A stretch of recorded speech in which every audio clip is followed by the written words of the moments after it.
Chapter 980. After the storm, there was a touch of intoxicating blue under the dark sea. The sun passed through the dark clouds, and the sky behind them gradually became clear again. After the storm, there was only a thin drizzle left in the sky, shining with golden light under the sun. The drizzle fell on the mast of the fleet, washing away the scorch marks and bloodstains on the silver sails. The whole fleet floated above the sublime inland sea, full of scars, like a giant beast that had fallen into silence, telling the story of the battle that had just happened. The group of dragons was retreating like the tide. Modesty flapped her wings that covered the sun, and the clouds that were sucked into the vortex under her wings were torn apart like a torrent hitting a reef, turning into scattered flame fragments. She confronted the human fleet in midair, staring at them with hatred. Her golden pupils showed a look of resentment and unwillingness, but the shocking sword that split the storm in half a moment ago made her terrified. Supreme Sword Saint, there was actually a Supreme Sword Saint in this small human fleet. That black-clothed human man's cold eyes made her unable to summon up any will to resist. Damn it, if only that arrogant guy Obsidian was here, he would definitely teach them a lesson. The female black dragon gritted her teeth, but she had to admit defeat. She used her claws to signal her dragon general not to act rashly. Go retreat. They're going to Faust. Let's wait and see. We will meet again there. Modesty squeezed these words out of her teeth.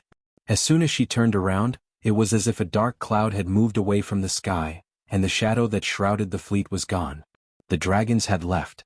They are retreating, the crowd screamed. They could hardly believe that they had withstood the storm and defeated the attack of the dragons. It was almost a miracle. No, a miracle. Everyone understood that the biggest crisis had passed. Now the vast sea would be a smooth journey for them and there would be no more obstacles. After the storm, the rainbow hanging in the sky was so clear. The people of Cruz who had participated in the previous battle could not help but shout and cry. The nobles, however, did not care about their dignity anymore. They walked to the deck one after another. Seeing this scene, their legs felt weak. They leaned on the mast and drew Martha's holy emblem, whispering praises for the blessing of the god. However, they hadn't forgotten who had created this miracle. Although they were extremely unwilling to admit that it was an heroine who had achieved all of this, from Vargas to Lone Harbor, and from Lone Harbor to the sublime inland sea, it was as if nothing could hinder the young man's confidence. They are, after all, that person's descendants. He's a descendant of the Highland Knight, the crowd whispered such words in low voices. More and more people gathered at the side of the ship and cheered loudly, celebrating this hard-won victory and hysterically venting their feelings. However, those who had truly participated in the preparation of this war could not think of anything else at this time. They only felt deeply exhausted both physically and mentally. It was as if after suddenly relaxing, the fatigue and mental dispiritedness swept over them. Brando stood on the stern of the Akhenaten. At a glance, he saw the merchant lady in the crowd who had fallen asleep in Yuta's arms. Even in her sleep, the Roman still frowned slightly, as if she was still continuing her previous work. Seeing this scene, Brando could not help but feel his heart soften.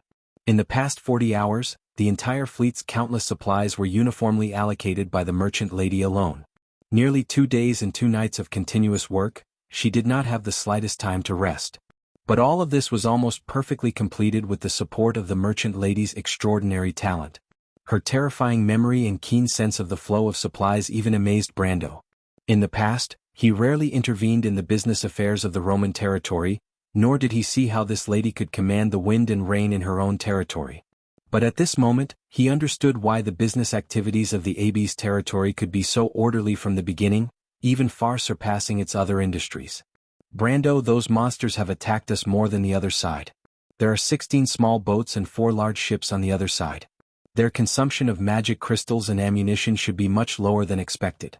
If the 27 ships on this side run out of ammunition, you can find a way to balance it from the other side. Also, the little Roman carefully reminded him with a pair of dark circles under her eyes, the ship that was hit was the Deer and 3 other ships. 2 of them fell into the sea. The ships that fell into the sea should be carrying food and drinking water, which is 1/3 of our supplies. I've already placed the remaining transport ships in the middle of the fleet. Brando, you have to be careful and protect them. After saying those words, she yawned, tilted her head and fell into a deep sleep in his arms. She even snored softly as if she was not worried that Brendel would take advantage of her, which made Brendel smile bitterly. It was a pity that Brando wanted to give the merchant lady who had been following him wholeheartedly since Butchie a warm hug, but the fleet could not leave his command for even a moment. He could only cruelly leave the latter in Yuta's care. Thinking of the battle that had just ended, he felt a little lucky. It was a rare storm on the sublime sea. Lightning fell like a curtain from the dark clouds. However, the storm was not only a hindrance to the humans, but also to the attack of the draconic beasts.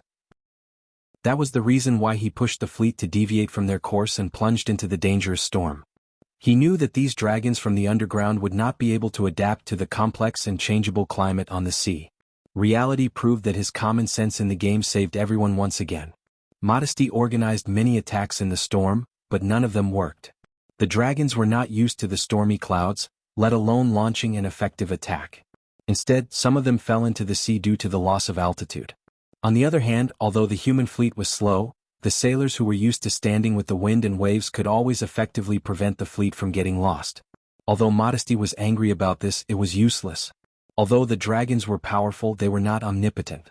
The most threatening attack was on the eve of the storm, but unfortunately, it did not deviate from Brando's prediction. He knew the character of the Black Dragon well, so he had already arranged a strategy to meet the attack. Moreover, this time even God was on the side of the humans. The storm lasted for 2 days and 2 nights, and the dragons were already exhausted. When they were forced by Modesty to launch their final attack, the sword of the Ash Sword Saint dispelled all of her delusions. Although the humans had the upper hand, but for the past 2 days, everyone recalled that it was a tragic battle. The fleet lost more than 10% of the warships, and the casualties were uncountable. Many people died in battle, but more losses came from the storm itself. It was a nightmare, but fortunately it was finally over. The sailors and officers, after shouting and cheering with all their might, one by one fell down on the deck, snoring.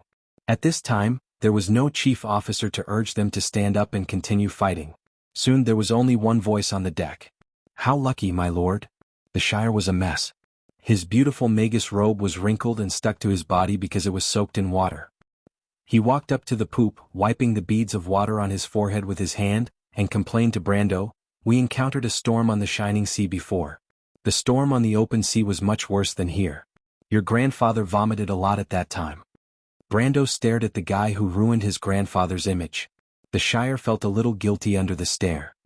He spread out his hands and said, "Well, I admit that I vomited a little, but I'm a wizard. You know, our willpower is always stronger than the average person. Your face is so pale that it's not very convincing." "That's because I'm too sleepy, my lord. How come I didn't know that heroic spirits need to sleep?" "I think that lady has a different opinion," the Shire smiled. Brando knew that this guy was talking about Saint Tossol, the Wind Empress. He secretly cursed him for being cunning. He didn't dare to expose that elf's shortcomings. Tap. Brando heard the sound of footsteps behind him. He turned around and saw a pair of black high-heeled shoes. The rose inlaid on the tip of the shoes was as eye-catching as blood. It was as dazzling as snow. On the ankle was an ebony skirt. She had a slender waist, layers of lace corsets, and thin shoulder straps that tightly wrapped around her snow-white shoulders. She had a slender neck, a sharp chin, long hair that was dyed black, red eyes that were as bright as agate, slender eyebrows that were raised high, and a forehead that was as smooth as jade. "Why did you come out?" Brando frowned and asked unhappily. This was troublesome. It wasn't easy for him to get her on the ship without anyone noticing. He didn't want her to be exposed in public. If the successor of the Dark Dragon was a rat on the street, then if this lady's identity was exposed, he would immediately become the public enemy of the civilization. "It's too stuffy in the carriage." Dark Kohua wrinkled her nose and made a sound that was almost undetectable. Brando glanced at the Shire, and the latter nodded knowingly. He placed his hand on his chest and bowed to Kohua. "I'll go arrange rooms for Miss Eugenie and the others. There are too many people on the deck." Dark Kohua's eyes were filled with disdain. She was about to express her disdain for such hypocrisy when she heard Brando sternly say to her, "Come with me." The second deck of the Akenton's stern was surrounded by a hollow corridor. After the storm, a lot of rain had poured in, and the corridor was still wet. Brando silently led Dark Kohua through the corridor. Halfway through, he stopped and turned to look at her. "You're looking for trouble. You're obviously young, but you're as cautious as an old man." Dark Kohua pursed her lips. "I smelled the scent of those disgusting reptiles. I just wanted to see if you needed help. Those people outside don't recognize me at all. What are you afraid of? Don't underestimate humans. Don't forget who defeated you. Besides, I have a dragon on my ship. Do you think she won't recognize you? Brando replied in annoyance. No wonder it's so smelly here. But even dragons are divided into several generations. Little reptiles born after the age of chaos might not be able to recognize me. The girl snorted. Besides, do you think I want to see a despicable person like you? If it wasn't for someone telling me to come out, I wouldn't be bothered to wander around this stinking place. Someone told you to come out. Brando had expected this girl to be insincere. Although she said there was no need to worry, she was usually more cautious than anyone else. She wouldn't easily appear in front of anyone. This woman seemed arrogant on the surface, but she was a person who cherished her life and craved power. Unless she had no other choice, she wouldn't easily expose herself to danger. I was the one who told her to come out. A gentle voice suddenly sounded in their minds. Brando was slightly startled. He immediately recognized the voice. The Wind Empress? He didn't expect that the Elf Queen, who hadn't appeared for a long time, would choose to appear at this time. He couldn't help but feel excited. In fact, he had a lot of questions to ask her, but the great sage didn't give him the opportunity to do so. Brando. But Saint Tassol's voice was unusually serious today. Accompanied by her words, a shadow gradually formed in the corridor. Brando had seen the appearance of the sage in the Shaflun silver mine before, but she was not like this at that time. At this moment the elf wore a silver crown and armor. The armor showed a faint purple brilliance. Her whole body was like a dragon baring its fangs and brandishing its claws. A thick fur cloak trailed behind her. The edge of the cloak was embroidered with the royal emblem of the Mist Elves. On the inside, there was an emblem of intertwined stars and moons. An amethyst-like sword hung on the waist of the elf lady. On the hilt of the sword was the legendary treasure of the Mist Elves, the Starry Diamond. When Brando saw Saint Tassol like this, he couldn't help but be stunned. But he immediately reacted. This was the legendary armor of the Wind Empress in the War of the Holy Saints. It was also the symbol of the elven royal family, Stardust's Lament. Legend said that this armor had long disappeared in the long river of history with the Mist Elves. But when it reappeared one day on the body of the Queen of the Elves, it didn't lose any of its former glory. The Wind Empress. You are. Brando didn't understand why the Wind Empress appeared in such a splendid attire. Was she trying to intimidate the she-wolf? It seemed that the Saint Tassol he knew was not such a superficial person. Dark Kohua looked at the Wind Empress and let out a surprised sigh. It really is the legacy of those guys in the Tower of Babel. I didn't expect to see it in this era. What do you mean? Brando interrupted her. Brando, the Wind Empress took the initiative to continue the conversation. Do you remember what I said to you last time? Last time? That time when you accepted Odin's inheritance. You said. Brando suddenly remembered the conversation at that time. At that time you said that what you did and what Odin did after thousands of years may not be clearly defined by right or wrong. It's nothing more than different methods that lead to different endings. As if a bolt of lightning flashed through his mind, he immediately reacted. It turns out that the dark dragon chose the wrong path and we may not be right, Saint Tassol interrupted Brando. In fact, after the last battle, we have already expected today's result. But why? Brando looked at the Wind Empress in confusion. Is what Master Tullman said true? This has to do with a legend, Brando. The Elf Empress looked at Kohua silently and replied faintly. That was the time when the Night of Azure had not yet pierced through the sky and caused the meteors to fall to the ground, thus beginning the era of mortals. It was the time before the chaos. In that era described in countless hymns, the gods walked on the earth, and the earth was full of the gods' people, the silver race, the warriors of the gods, the golden race.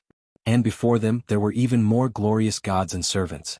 Under the glory of the gods, the earth was full of gold and jade, and the sweet water flowed in the rivers. The gods guided their people to cultivate and reproduce on this fertile land.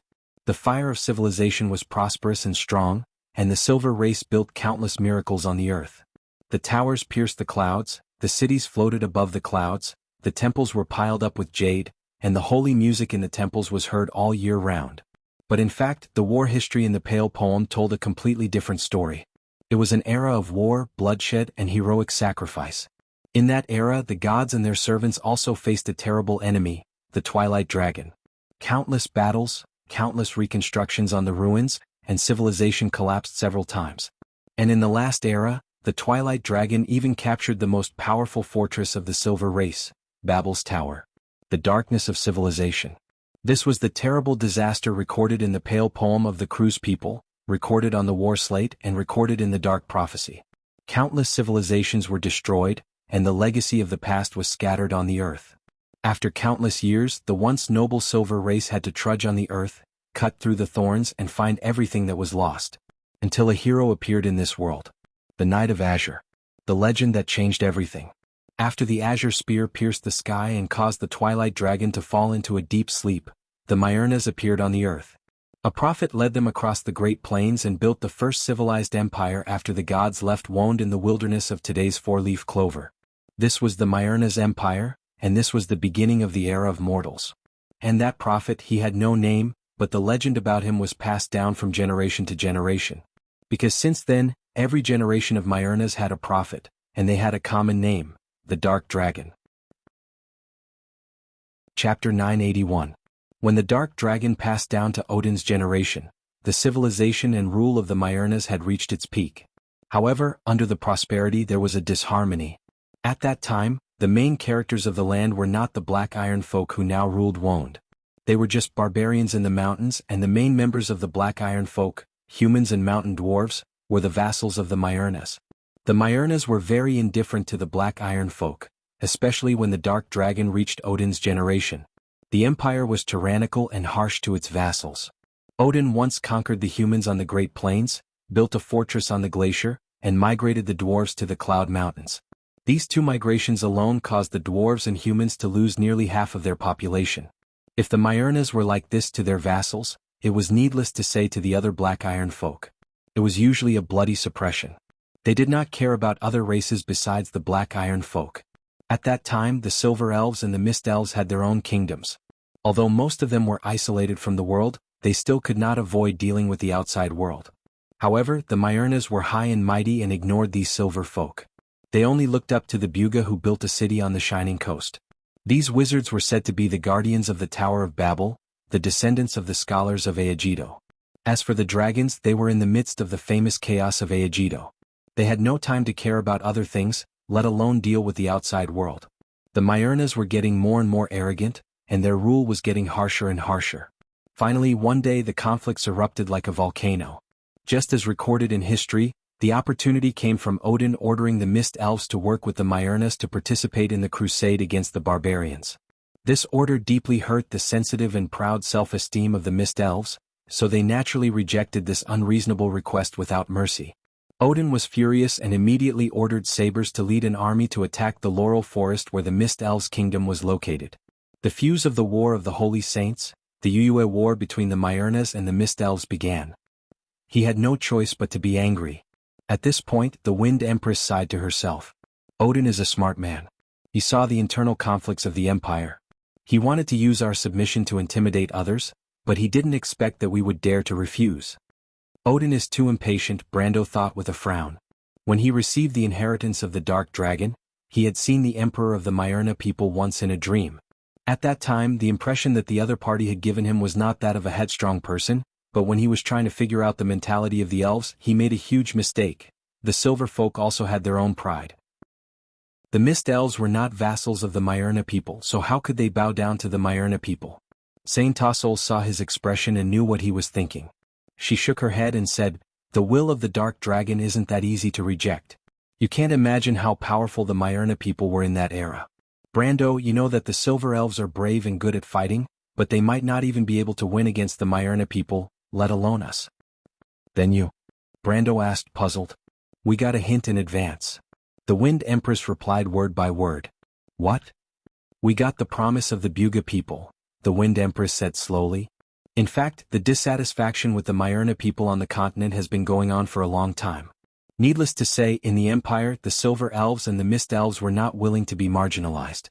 The promise of the Buga people was like an opportunity for us. Soon the Silver Elves joined this secret covenant. Coincidentally, as if fate had arranged it at this time, the human resistance army that was suppressed by the Myrna people also crossed the wilderness under the leadership of the Flame King Gretel and returned to Wound. Today, in the Whitestone Wilderness, we signed the covenant that has been passed down to the present, which is the oath you call the Sacred Covenant. From then on, the War of the Holy Saints began. You know what happened after that?" Brando heard this and did not ask because he knew that this was the history he was familiar with. Today what the elven lady was going to tell him must be another unknown secret. Sure enough, after a moment of silence, the Wind Empress spoke again. But in fact there are several suspicious points in the whole War of the Holy Saints. The biggest question is, later we privately confirmed with the Buga people that the reason they participated in the war was because they got the promise of the dragon, and before that they did not send any invitation to us. As for the dragon's side, the situation is similar. Brando raised his eyebrows, faintly smelling the scent of a conspiracy from this paragraph. The Flame King Gretel, under mysterious guidance, crossed the dark wilderness. In the early years, Gretel, Fanzin and I used to adventure on the continent together. Although we lost contact after he became the leader of the resistance army, I believe that he would not lie about this. Besides, Fanzin and Eloranta had similar experiences. In other words, behind the War of the Holy Saints, there is actually a force behind it, and this force does not belong to any side of the humans, elves, wizards, or dragons. Brando finally could not help but stop and ask. The Wind Empress also stopped. This former sage looked out at the vast and blue sea outside the corridor, her light purple eyes flashing with an inexplicable brilliance. Yes, in fact, I met that person later. She was called Sophie, a witch. Witch. Although before this, Brando's mind had all kinds of answers, but he never thought of this special group of witches. They were the loyal followers of the Dark Dragon, and even today, even in open opposition to the world of order, they did not give up their beliefs. Needless to say, the Queen of Witches was the former mistress of the Myrna Empire. How could such a group betray the Myrna people? The Wind Empress nodded. This group of witches is from the Pharaoh. They and the witches of the 13th moon are the two most unique groups of witches in the witch world. Sophie is not her name. Every generation of their Orthodox descendants is called Sophie, just like the Dark Dragon. After the War of the Holy Saints ended, she personally found me and told me all this. What? Brando asked, very puzzled. Because of the Black Prophecy. Black Prophecy? The Wind Empress skipped this question and asked, Brando, do you think someone as smart as Odin would fall into the trap of his own people? Could it be because he trusted the witches too much? No, that's not the case. After thinking about it carefully, I'm afraid he already knew all this. When we rebelled, even if the humans, dwarves, elves and bugas as well as a few other races such as the gnomes and halflings joined together, I'm afraid we weren't sure if we could really defeat the Empire. The strength of the Myrna people is unimaginable to people now. This was the second time she said this, but in the eyes of Saint Tassol, it seemed to be a matter of course, because the Myrna Empire ruled by the Dark Dragon was so frightening. But they were defeated after all. Brando comforted. No. The Wind Empress shook her head decisively. It's not as simple as you think, Brando. From the beginning to the end, only Sabers and Tumen's legions participated in suppressing our rebellion. Sabers belongs to the Dark Dragon's forbidden army, and Tumen's is just some militia. The Myrna people have 7 legions, and these 7 legions have never appeared in the entire War of the Holy Saints. What? This time Brando was really surprised. It could be explained that the 7 legions of the Myrna people did not appear in the early stages of the War of the Holy Saints because they did not attract attention. But after the decisive battle between the 4 sages and sabers, anyone with a discerning eye could see that the Myrna Empire had reached its end at that time, and even the Dark Dragon Odin himself had to participate in the battle. Under such circumstances, the possibility of the Myrna people still hiding their strength was too small, unless the so-called 7 legions of the Myrna people were just a complete scam. But is that possible? The Wind Empress continued, in fact, until we attacked the Alkash region, we had always thought that the Dark Dragon had arranged a trap to make us believe that we had won. The only doubt was that most people more or less felt that our strength was not enough to make Odin go to war. It wasn't until Odin personally participated in the final battle and was defeated that we dared to believe that all of this was true. In fact, until the final battle, Odin had not used his strongest strength. She paused for a moment. You are also a planeswalker, Brando. Do you know what kind of power a planeswalker possesses? That is extraordinary power, the power of a world. This power has its own system in the world of planeswalkers, and it is on a completely different level from the power that we possess, whether it is magic or physical strength. Unless we can use the power of the entire world to fight against the power of the planeswalkers, it is impossible for us to win. To put it simply, a planeswalker is actually a god. He is like a god who came here from a distant world. He controls all the rules of that world, and the creatures and forces of the entire world obey his orders unconditionally. If we want to fight against him, we have to become the god of our world first. But as everyone knows, the god of our world has long been away from the disputes of the mortal world. So, in theory, it is impossible for us to win against Odin. But planeswalkers also need to plunder resources. He can't squander his power without limit. Odin just changed his method of plundering power from this world to support the power of his world. As long as you find a way to defeat him from this source, it's not like there's no hope of victory. In fact, isn't that what you're doing, Lady Wind Empress? You are the same as us in that era, thinking of the problem too simply. But the problem is the Dark Dragon is not alone. He can seize power from us, and he can also seize power from others. As a dignified emperor of an empire with so many people supporting him, would he really fight against us alone? Saint Tassol seemed to have been prepared for this question and calmly retorted. Brando was stunned. He remembered that this was not what the Wind Empress had said last time. Moreover, history did not describe it this way. But he did come to challenge you alone. Is it because he is too confident? Odin is no longer a young boy. He is the supreme of a huge empire. He would not do something reckless for this false reputation. Actually, Fanzin and I saw some clues in the battle.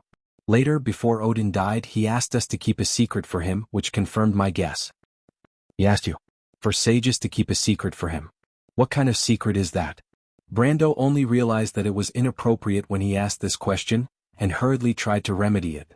Sorry, if it is not convenient, then forget it. He suddenly thought that since the Wind Empress had said this, the four sages must have agreed to Odin's request at that time. Some of the things that Tumen had said to him before also proved this point.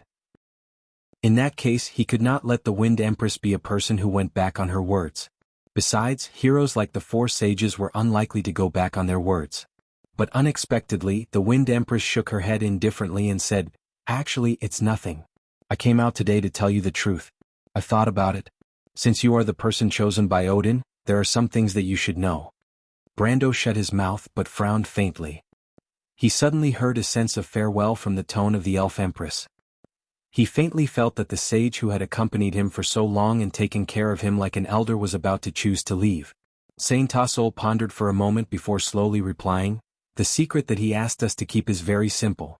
It is to let the result of the War of the Holy Saints become an established fact. In fact, he had already expected all of this. He told us some things. The Twilight Dragon has never really died. The first generation of the Dark Dragon, Azure Knight, only seriously injured it and made it return to the Sea of Chaos. However, the hour hand of the Judgment Day has never slowed down. There is such a legend in the Dark Prophecy. It says that a hero will be born from the mortals, holding the key of fate and opening another door for the future of this world. That is the rebirth of order on the ashes after the dusk of all things and gods. After the disaster of Babel Fortress, civilization was once lost on the earth. Many people, including our generation, thought that the hero among the mortals was Azure Knight, because he was the one who made the stars fall to the earth and started the era of mortals. However, fate played a cruel joke on us. This is a secret that only a few people know. Since the establishment of the Myrna Empire, they have been engaged in a fierce war with the Twilight Army outside the elemental frontier. Therefore Wond had a short respite. The Elf Queen smiled slightly, but her smile was a little tired. We thought that what we did was right. The War of the Holy Saints was just a war against oppression. However, from the beginning we guessed the beginning correctly but not the end.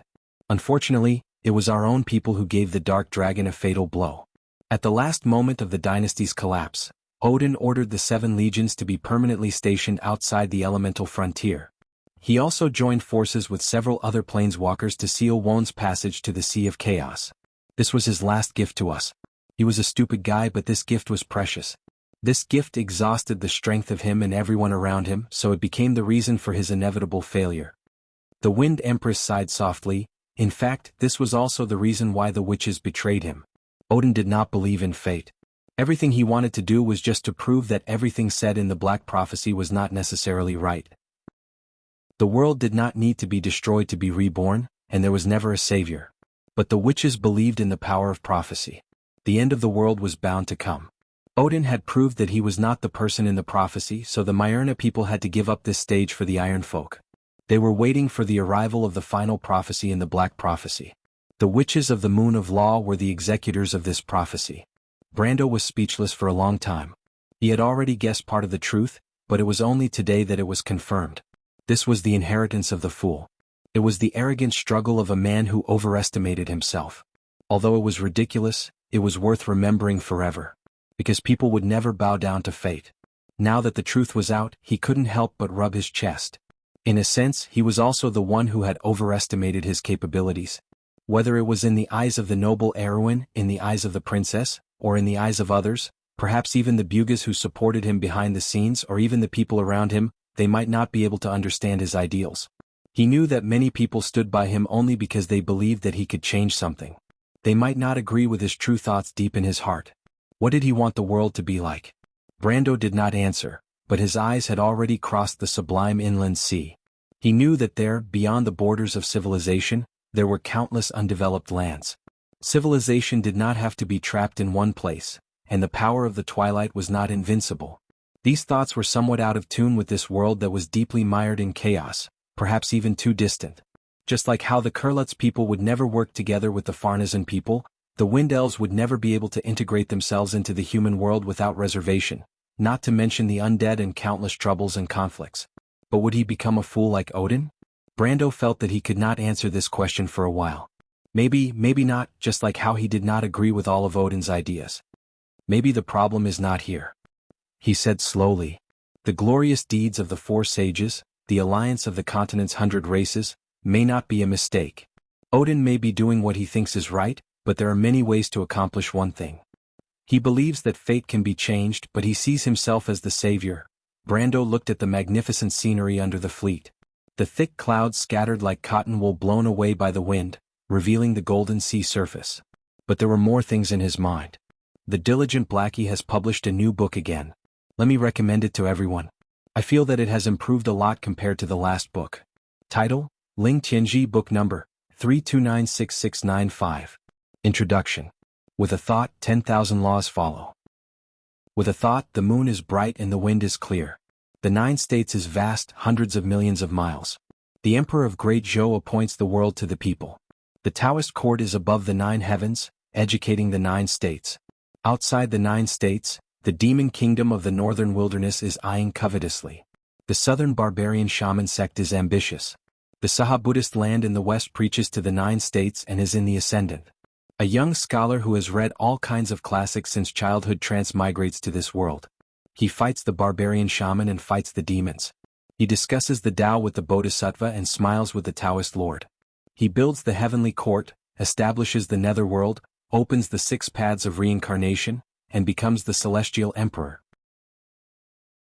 Chapter 982. The two stood in the corridor and did not speak for a long time. Brando suddenly spoke. Lady Wind Empress, I have one last question. Is it about the secret of the final battlefield? The Wind Empress seemed to have expected this question. Yes, I want to know what the Silver Empress saw in that temple and why there was a Somer crystal there. According to what you said, since Odin asked you to keep it a secret for him, why would he leave a message there? I think there must be a reasonable answer behind all this. The Wind Empress was silent for a moment. I think this may be an accident, but maybe not. That human girl may have seen the node there and saw something outside our world through the node. Node. This is the biggest secret of the final battle. Why did the final battle move around the entire Al-Kash region? It's all because of us. It's all because of us, because Odin's seal of the entire world, and the node of the seal is located in the center of the final battlefield, which is in that temple. I suspect that someone deliberately let that human girl see what is behind the seal. This person may be the Darkness Dragon or may not be. If it's not the Darkness Dragon? Brando's voice lowered a little. Regarding the answer to this question, both of them tacitly did not continue because other than the Darkness Dragon, there was only one force that had the motive to do so, and that was the Twilight Dragon. The hidden message behind this was too terrifying, to the point that Brendel could not help but tremble in fear. The Bugas may have also guessed this. The Wind Empress paused for a moment before replying. They may have originally hoped that the Holy Cathedral of Fire would stand on their side, but Vala's performance undoubtedly disappointed them, so they came to you. This is also the reason why you must stop Her Majesty the Empress. I understand. Brando nodded. In fact, even if it was not for this reason, just for Scarlet, it was enough for him to stand on the opposite side of Her Majesty the Empress. There was another long period of silence. It was as if the past of the War of the Holy Saints was always shrouded in a layer of fog and seemed mysterious and unfathomable until the truth was known. But when all the truth was revealed, it made people speechless. It was as if both of them understood that there was no need to continue the discussion on this issue. After a long time, Saint Tassol said faintly, "Brando, actually, I'm here to bid you farewell." Hearing this unexpected sentence, Brando was not surprised. He just took a deep breath and asked, "Are you going back to Saint Tassol, Lady Wind Empress?" The Wind Empress nodded. "The time has come. We have guarded the secret for Odin for 1,000 years, and the seal he and Kelsey left behind is getting weaker and weaker. Now that the demonic wave is coming, the connection between the Sea of Chaos and Wound has reached its closest point in 1,000 years.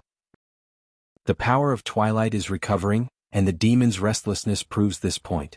Therefore I must return to Saint Tassol. In fact, I have already guessed the reason why the Bugis came to you. I also don't agree with the choice of the human empress. Her choice is just repeating the old path that the darkness dragon has walked once, and it is impossible to succeed. Go ahead and do it, Brando. The Wind Elves will support you." Brando was silent. He knew the temperament of the Wind Empress, and it was meaningless to persuade her to stay. "Are you ready, Lady Wind Empress? The Saint Tassol of today is no longer the same as before." "Of course I know, but there are some things that I have to do, little guy, because there is only one Saint Tassol in this world." "Yes, there is only one Saint Tassol in this world. The Mist Elves may no longer exist, but the national emblem of the Elven Empire is still the Wind Empress' sacred emblem. This is the meaning of motherland and homeland, not to mention that it is the country that she founded." No matter what she said, Brando knew in his heart that the Sage Empress would never truly let go of her people. 1,000 years have passed and this feeling has become deeper and deeper. "I am not unprepared.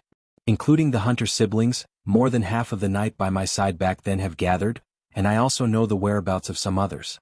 The 24 rings symbolize the national emblem of Saint Tassol, and soon people will understand that this is actually just a symbolic meaning." Only then did Brando remember the Hunter siblings that he saved in the deadly frost forest. The girl who was as agile as a cheetah had left a deep impression on him, and the two of them had stayed in Valhalla after that incident.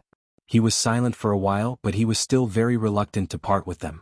Ever since he first met the Elven Empress under the Shaflun silver mine, it seemed that a long time had passed unknowingly. He did not know when it started, but he had gradually gotten used to having this kind of person who was both a teacher and a friend, like a big sister next door. She was once a sage but also his teacher. Although he had long been honed into a true man, he still felt melancholy in his heart. The Wind Empress looked at him and a series of words like a nightingale's voice blurted out, "That's Vin Mayaster." This was an elven proverb, and the general idea was that one day, even a cub would have to leave the nest. Brando understood what she meant, and just as he was about to say something, the Wind Empress continued, "Brando, do you still remember the first time we met?" Brando froze for a moment.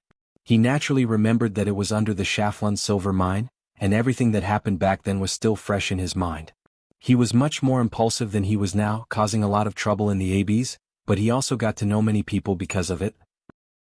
Yuta, Cornelius, and Rabin were now his capable subordinates. Although Coden was already retired in Menta, he still acted as a link between him and the old nobles. There was also Odom, the bad-tempered old dwarf who was now in charge of the construction of Valhalla Fortress. There were also the youths under the Shire, Lyrian, Morkan, and many others who had left their status as apprentices and became true wizards. There were also some who joined his fleet and became young captains. Now that he thought about it, that was the beginning of his career. It was also the beginning of him becoming the Lord of Erewhon. After that, he had experienced many things, and under the guidance of the sage he was now much more mature and learned more about the secrets of this world. He was no longer the brat of the past, but a true lord. The past experiences and troubles had now become a heavy memory. In the end, there was only one image left in his mind. It was the mountains of Yusong. The starry night hung low and the mountains were silent. The rolling hills were undulating, and a lone building stood in the midst of the pine trees. In the dark night, the cold moonlight flowed like water into the corridor. It was a fake oil painting, a knight's sword shining with cold light, a young man covered in blood and a shining ring. That was the beginning of everything. Inside and outside the Lion Palace, a heavy rain dominated the night in the center of the empire. Under the deep dome, Vala wore a red holy robe and held a golden scepter that represented the golden holy flame. The increasingly old great priest today bent his body and looked at the woman in front of him with turbid eyes. The Silver Queen wore a black dress with a beautiful white rose pinned on her chest, as if she was wearing a funeral dress. She sneered as she looked at the sacred hall. There was a hint of condescension in her smile, as if the indisputable majesty and holiness of the sacred hall were nothing but dust in her eyes. A bolt of lightning streaked across the sky, passing through the wooden grids of the large arched window that hung down to the ground. It was like a print depicting disaster and the end of the world, illuminating the faces of everyone in the great sage hall with snow-white light. The light of the candles was only a weak ball in the white rainy night. It was not until the lightning zigzagged away from the sky that the hall was once again enveloped in warm light. But Vala's heart was cold. Shadows were gathering outside the arched window like silent ghosts. Flecks of red light flickered in the darkness, coming closer and closer, gradually converging into a torrent. Vala raised her head shakily and saw all this. The wild beasts covered in manes, baring their fangs and sharp teeth, were leaping from rooftops far and near, raising their heads and letting out a long howl or two. In the distance, echoing screams were heard from farther blocks. Even though it was raining, cats and dogs all over the city were screaming crazily in the night. Everything was like the scene before the end of the world. Vala's heart was cold. Those were the sinners, the werewolves of Senia, the last people with the blood of the Myurnas. And today they were back. One by one the figures overlapped in front of him. The once tall and glorious statues of the sages that he yearned for, after the terrible upheaval, the sacred light that shrouded them gradually dissipated. One by one the lights went out, and the road ahead was finally plunged into a dark fog. It was a scene he had witnessed in the past few decades. He had seen with his own eyes the sacred hall that was full of vigor and vitality slowly fade away. The people's unwavering faith gradually wavered, and they fell into a desperate state of self-doubt. The road ahead was long gone and everything was over. He suddenly remembered the moment when he received the holy crown and the scepter. At that time, the golden sun shrouded the entire Leo Palace, and the spire of the palace shone with the most dazzling light. But that was just before sunset. When the Senia Bolton woke up from his nightmare, purple lightning zigzagged across the sky. Outside the window it was raining cats and dogs. He was lying on a thin wooden bed, his face snow-white from the illumination of the lightning. "Sifrit," he subconsciously called out, but there was no response. He stared blankly for a moment before remembering that his daughter had already moved to Valhalla, where she was learning how to grasp the power of the forest goddess from the druid elders. All that was left in the land of darkness was the rustling of the rain. Occasionally white lightning flashed, but Bolton felt a little uneasy. There was no moon in the rainy night, but he seemed to be able to hear a strong call in his heart. It was the wild instinct in the Senia bloodline. Usually, this most primitive desire for destruction would only be aroused under the brilliance of the magic moon, but today was a little abnormal. He slowly sat up on the bed and listened to the movements outside. After Grodin's death, the entire green village was moved to this place under the young lord's arrangements. It was located in the middle of the mountains and forests. He could usually hear the sound of the wind rising and falling under the night sky, but on this rainy night, he could only hear one or two howls that pierced through the curtain of rain. He did not know if it was the wolves of the forest or some other beast. Bolton was speechless.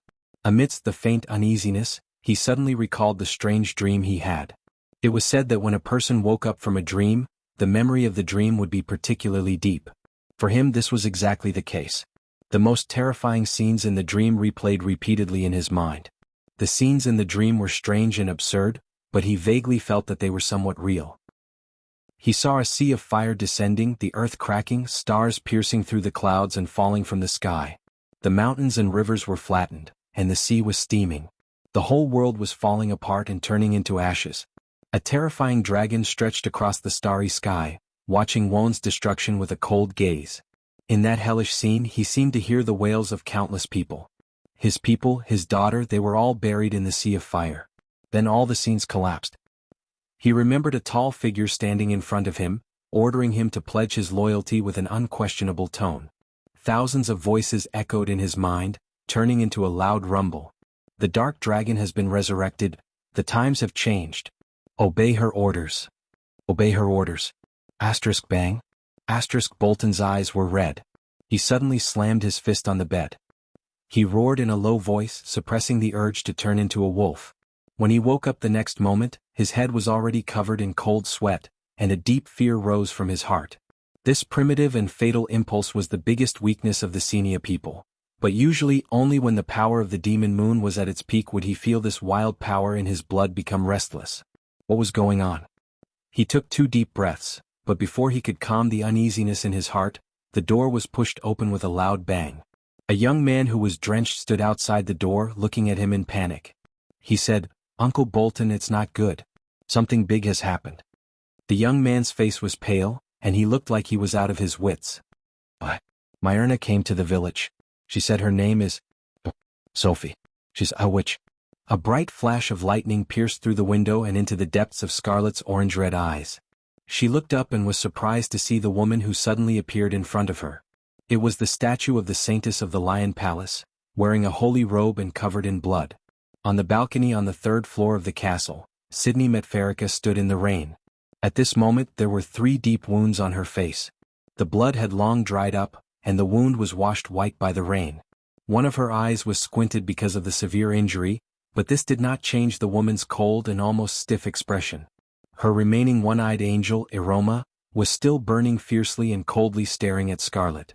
Although there were many wounds and blood stained her robe, Scarlet had an illusion that the blood on the woman in front of her was far less than that of her enemy. But at this moment in the capital of the Empire, how could such a battle happen? She had heard of the woman's reputation and knew that the enemy who could hurt her like this must not be simple. If such an enemy appeared in the central area controlled by the Cruz people, then the Empire would not have many days to live. So, it could only be an internal conflict of the Empire. Scarlet vaguely guessed something in an instant. After these days of nurturing, she had begun to have a political mind. She was no longer the confused and restless little girl. Besides, these days the Silver Queen had strictly limited the number of times she and the maids went out. This action implied a signal. The situation in the Empire had been tense day by day. The Queen had already made her move. It seemed that her target was the Holy Sanctum. But Scarlet still did not understand why the statue of the Saintess of the Lion Palace appeared here, in front of her. While Scarlet was puzzled, Sydney was also thinking. It was not the first time she had seen this charming mountain girl. She had recently been conferred the title of Countess and the title of Mountain Princess. But Sydney understood that this was not the true purpose of the stubborn queen. She wanted the mountain people to marry a real princess of the Empire, so that they could be tied to the queen's chariot. It was a pity that the little girl was still at a loss. Scarlet opened her mouth slightly as if she wanted to ask something, but in the end she could not make a sound. "I'm here to find you." Sydney interrupted her with a slightly cold voice. "Her Majesty intends to marry you to Prince Hamuir to consolidate her relationship with the mountain people and ensure that you can stay in the Empire." Scarlet was slightly startled at first, then she reacted and clenched her fists. The mountain girl bit her lower lip. Although she did not speak, her expression was enough to show her thoughts. "It seems that you don't agree. You want me to help you? You can take me away?" "No, I can't protect myself, but I want to see your lord. I need you to introduce me. I can help you pass a message." Scarlet stared at her closely. For a moment neither of them spoke. Only the torrential rain and the sound of the rain washing the stone wall could be heard. After a long time the mountain girl hesitated. It was only for a moment, but Sydney had already seen her mouth. There were only 6 words: "Save me, Lord." Why do students always say that I'm a monthly update? In the future I'll be a young gentleman who never stops updating. Continue to recommend Hey 13's new work Ling Tianji. If you can help recommend and collect it, please help. Chapter 983. After passing through the storm, the temperament of the sublime inland sea became unusually mild. A week later, at noon of the 8th day to be exact, a black arc appeared on the horizon where the sky and sea were the same color as the sea. It was the mountains of Metz. The sailors remeasured the position of the fleet and confirmed that they were in the waters near Fathom Tan. In fact, the Imperial patrol ships with red sails could already be seen on the sea level. This Imperial patrol ship came from the nearby Fathom Tan port. The sailors on the ship were obviously frightened when they saw a huge fleet coming out of the clouds in the afternoon sun. They were in a flurry for a while before they sent out a signal and asked who they were.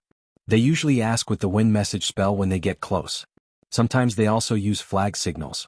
"They should be warning the port now," Ivram explained in a muffled voice as he stood by the bow of the ship. Brando nodded and responded faintly, "Tell them our identity." "Did you see clearly what they said?"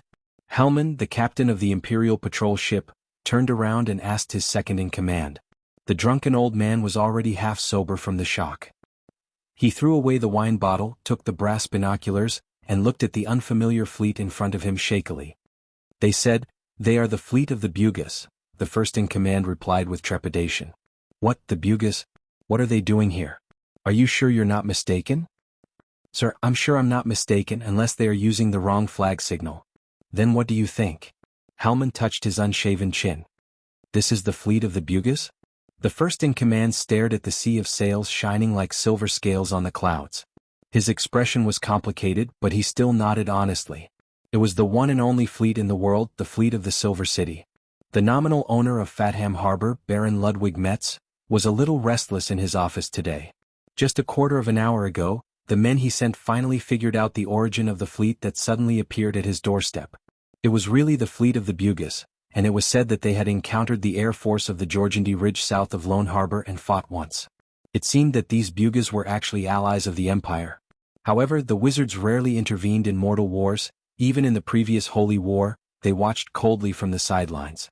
Baron Metz did not understand why the other party suddenly changed their attitude, but at least they brought news of the Evergreen Corridor south of the Evergreen Corridor, and the noble refugees which could not be faked. His second-in-command also said that he saw Earl Alcorn and a few other leading figures among the refugees. With these people as witnesses, Baron Metz did not think that the other party was faking it. However, seeing the huge fleet docked in the harbor, Baron Ludwig Metz could not help but be a little worried. He was not worried about anything else but how long these wizards would stay here. It was not a simple matter to support the logistics of such a huge fleet. Even if the other party was self-sufficient, with so many warships flooding into the harbor, it was inevitable that the harbor would be affected. Not to mention other things, just the number of berths alone was reduced by more than half, and all of that was money. On the other hand, as the lord of a city, Baron Metz was also respected in the Empire, but after all, the other party was a silver person, and had unknowingly surpassed the ordinary people. The Empire had always boasted of being the center of civilization, but this center was usually limited to the area under the rule of the Holy Cathedral of Fire. Even Fanzan and Saint-Tassol might not be respected, let alone other places. Nowadays, most people advocated civilization and order, and it was well known that most of the civilizations of this era were inherited from the previous era, and many had been lost in the flames of war, not to mention the priceless ancient documents stored in Babel Tower before the Battle of Dusk. In this regard, the Silver people had an innate advantage over the Black Iron civilization, not to mention the craftsman wizards who boasted of being the keepers of knowledge. Therefore, in the eyes of the world of this era, the arrogant and isolated Bugis were simply synonymous with glory and civilization, born to be high and mighty. Among the ordinary nobles, the culture of the Silver City-state was very much admired, especially in the territories of the major empires, to the extent that it had almost reached a morbid level of subservience to culture. Although Baron Ludwig Metz was pragmatic and was not the kind of hardcore Bugis admirer, but as a member of the high-ranking noble circle, it was inevitable that he would be affected. When he thought of having to deal with those white-robed gentle craftsman wizards in the clouds, for a moment, he felt a little uneasy in his heart. If Brando knew that an excuse he casually made up could give rise to such a mentality in an imperial noble who had been on the battlefield for a long time, he wondered if he would laugh his head off. But at least he would never believe that there were any gentle craftsman wizards. When he was a player, he had stayed in the Silver City state for quite a long time, and the wizards he had seen were generally of two kinds, either very pragmatic or similar to science fanatics. The former were mostly from the Silver Council, and the latter were mostly from the Silver Society. At this moment, the Baron was thinking about what kind of attitude he should use to meet these noble guests later. Suddenly he heard footsteps in the corridor outside. He raised his head, and the office door was suddenly pushed open with a creak. This change made Baron Ludwig Metz frown slightly, thinking that these Southerners really did not know etiquette. They pushed the door open without waiting for the announcement. He did not expect that it would be the Bugis who came in from outside. In his opinion, the Silver folk should be much more civilized than the people on the ground, and certainly would not do such a rude thing. As soon as the door opened, Baron Ludwig Metz did not see the silver-robed Bugis wizards, but what made his eyes widen was a group of soldiers in armor, blue battle robes, and halberds. These soldiers were certainly not his subordinates, because he had seen them come straight up to him and pointed their spears at him from left and right. "You are..." Baron Ludwig Metz was stunned for a moment before he finally found the origin of this military uniform in the deepest part of his mind. His expression changed several times and finally he blurted out, "Erwin's men?" It was Erwin's men. Unfortunately, Baron Ludwig Metz realized it a little late. In fact, this was exactly what Brando wanted to achieve. He used the Bugis fleet as a cover, hoping to make the people in Fathom Harbor lower their guard. Fortunately, the fleet itself was built by the Bugis, and the warships themselves followed the consistent style of the wizards. In addition, Count Alcorn and others on the ship testified, even if the crew's people wanted to be suspicious, it would be quite difficult. Things developed as he expected, and the fleet entered the port without any hindrance. After the warships docked, the soldiers on the warships rushed down to remove the weapons in the hands of the crew's harbor guards.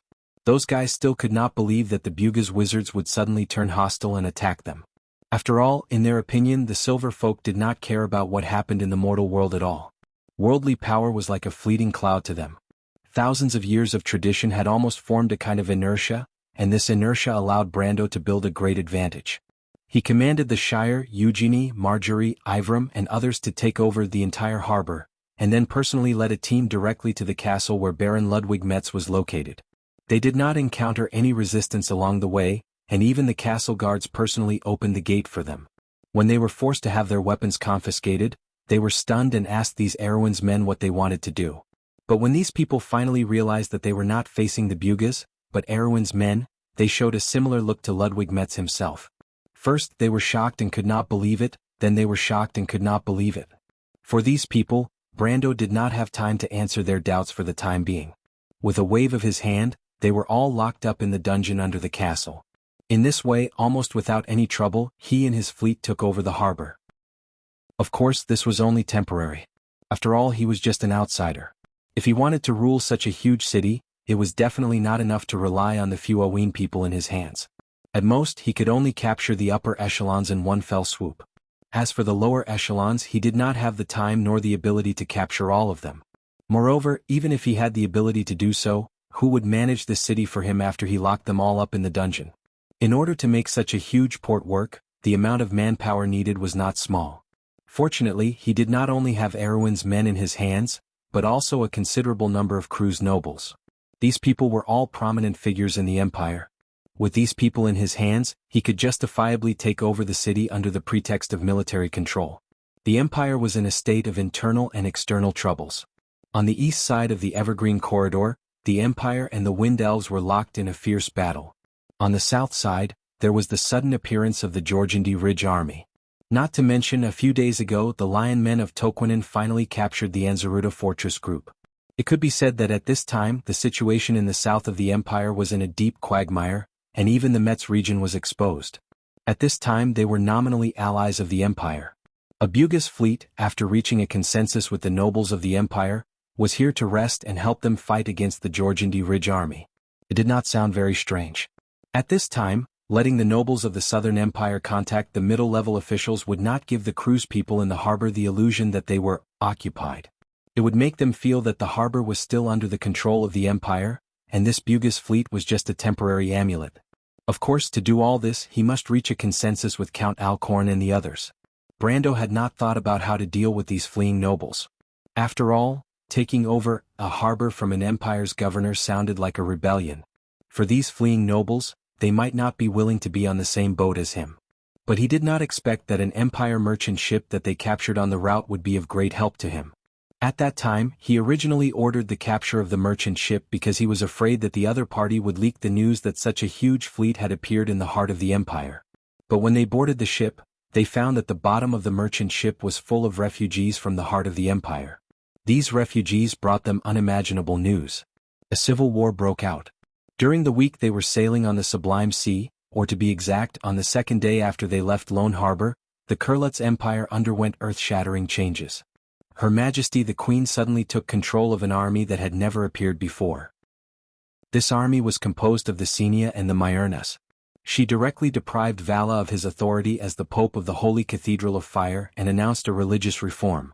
A religious reform initiated by a secular monarch was simply a big joke.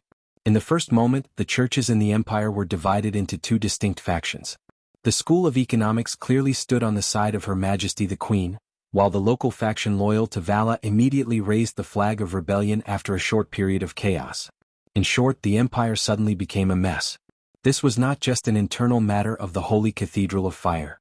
This huge change of interests affected everyone's heart. The nobles of Cloak Bay responded to the call of the Silver Queen immediately, but the nobles of the north obviously could not accept this fact. In fact, at this time, the two sides had already fought in the east of Metz. Surprisingly, the traditional military nobles were defeated and suffered a big loss.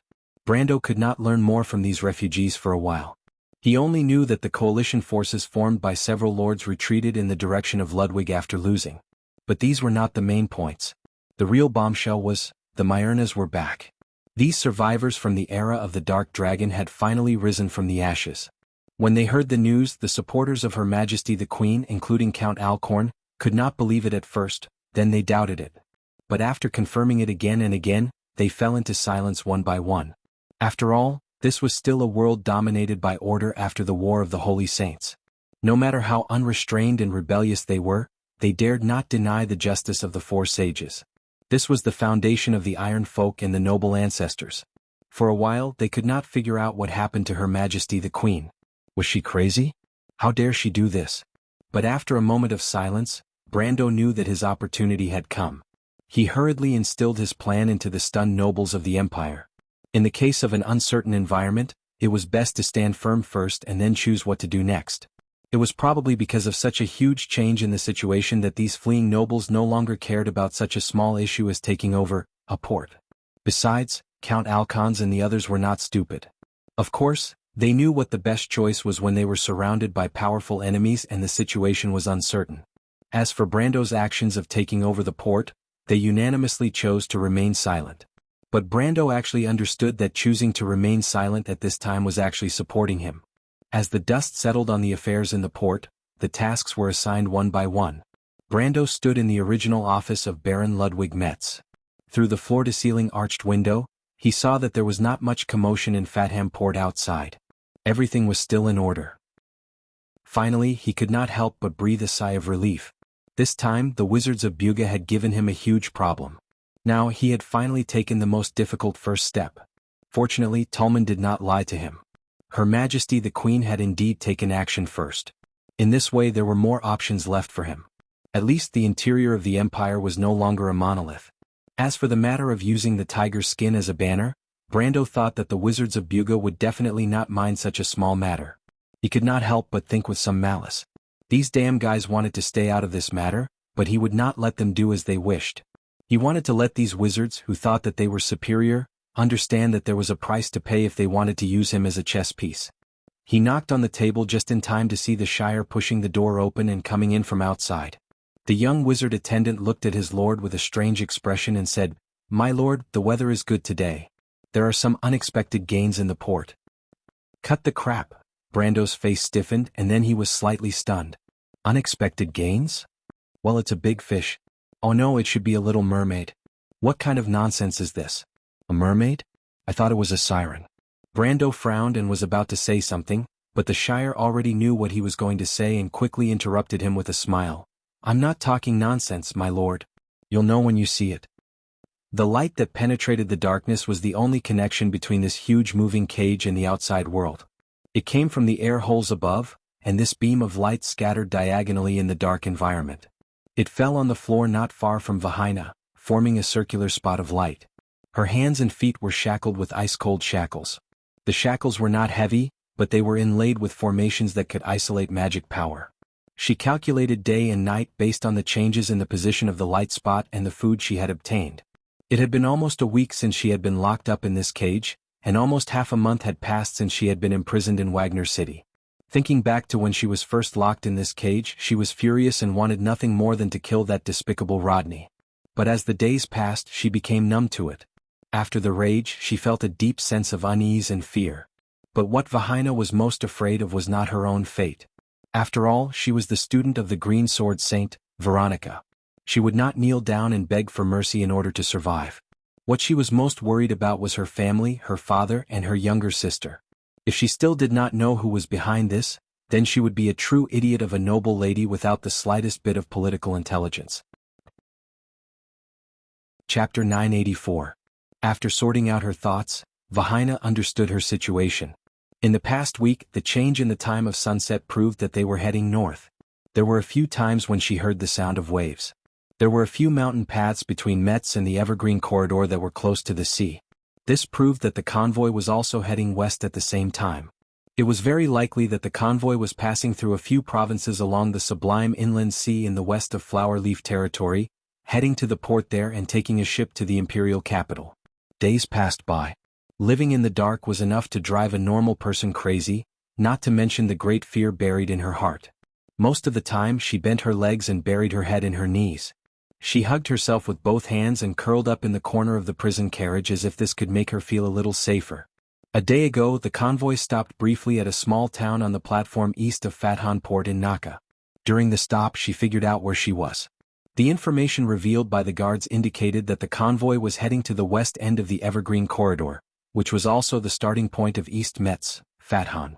Earlier that day she clearly heard the sound of waves crashing against the cliff.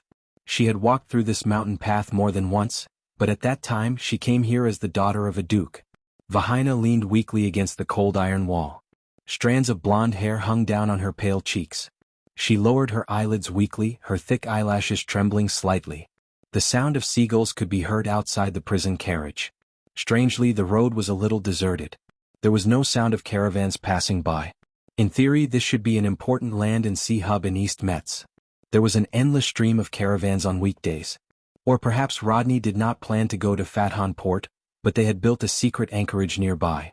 The girl suddenly felt a chill down her spine. These people were actually so cautious. However, that was not the case. The sun had just dispersed the fog between the straits, but the cliffs near the sea were still shrouded in a thin layer of water vapor. There was a pass in the middle of the misty water vapor. Rodney quickly stopped the convoy and looked up at the soldiers with anchor-shaped emblems on their battle robes on the city wall. The pass built by the mountains and the sea was the outermost line of defense of Fathom Port. Usually the gate was rarely closed, but today it was tightly shut. It seems that the war started by His Majesty has already affected this place. News of the Civil War had not yet reached these parts east of Metz, Rodney thought, but as the Queen's emissary he had first-hand information. He raised his head and shouted, "Open the door! Who are you people?"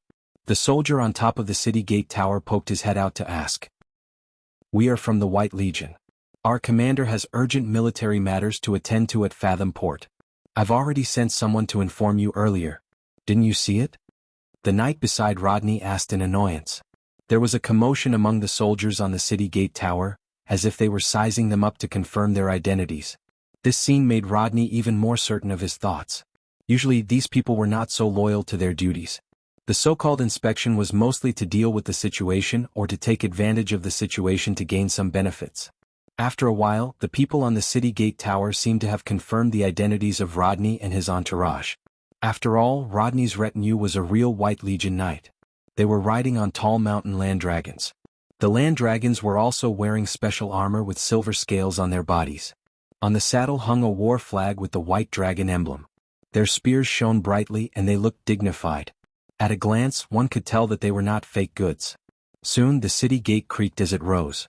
In the darkness, Vahina felt the cage shake slightly, and the convoy began to move forward again. She was still unaware of the battle that was happening in the east. She was slightly puzzled. Didn't these people bring her to the secret port? Why would there be a pass and a city gate? Even Fathom Port did not have such strict security.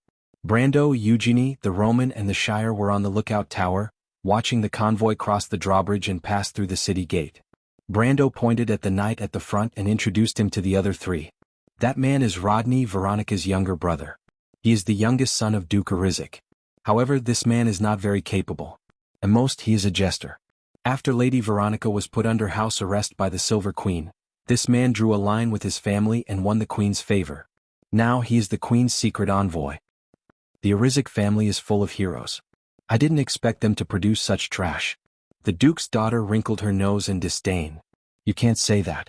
This guy's ability to judge the situation and place righteousness before family is evident. He's just making the best use of everything," the Shire replied with a smile. "My lord, you seem to be very familiar with this man?" Brando did not comment on this question. In fact, as a player of Erewhon, he was quite familiar with the well-known figures of the enemy. However, this was not the only reason why he was familiar with this man. In history, Rodney was just like what the Shire said. He was famous for being good at taking advantage of the situation. His reputation made him like a fish in water in the upper circle of the Empire's nobles. At that time, people called him the twin pillars of the Arizik family. He and his sister Veronica were regarded as the pillars of the Arizik family. But no one knew that this man was a complete coward. In the War of the Year 41, Madara's army besieged White Eagle Fort, located in present-day Ludwig. He surrendered without a fight and sacrificed himself to the enemy, causing the White Legion to be almost wiped out. This was a famous scandal in the history of the empire.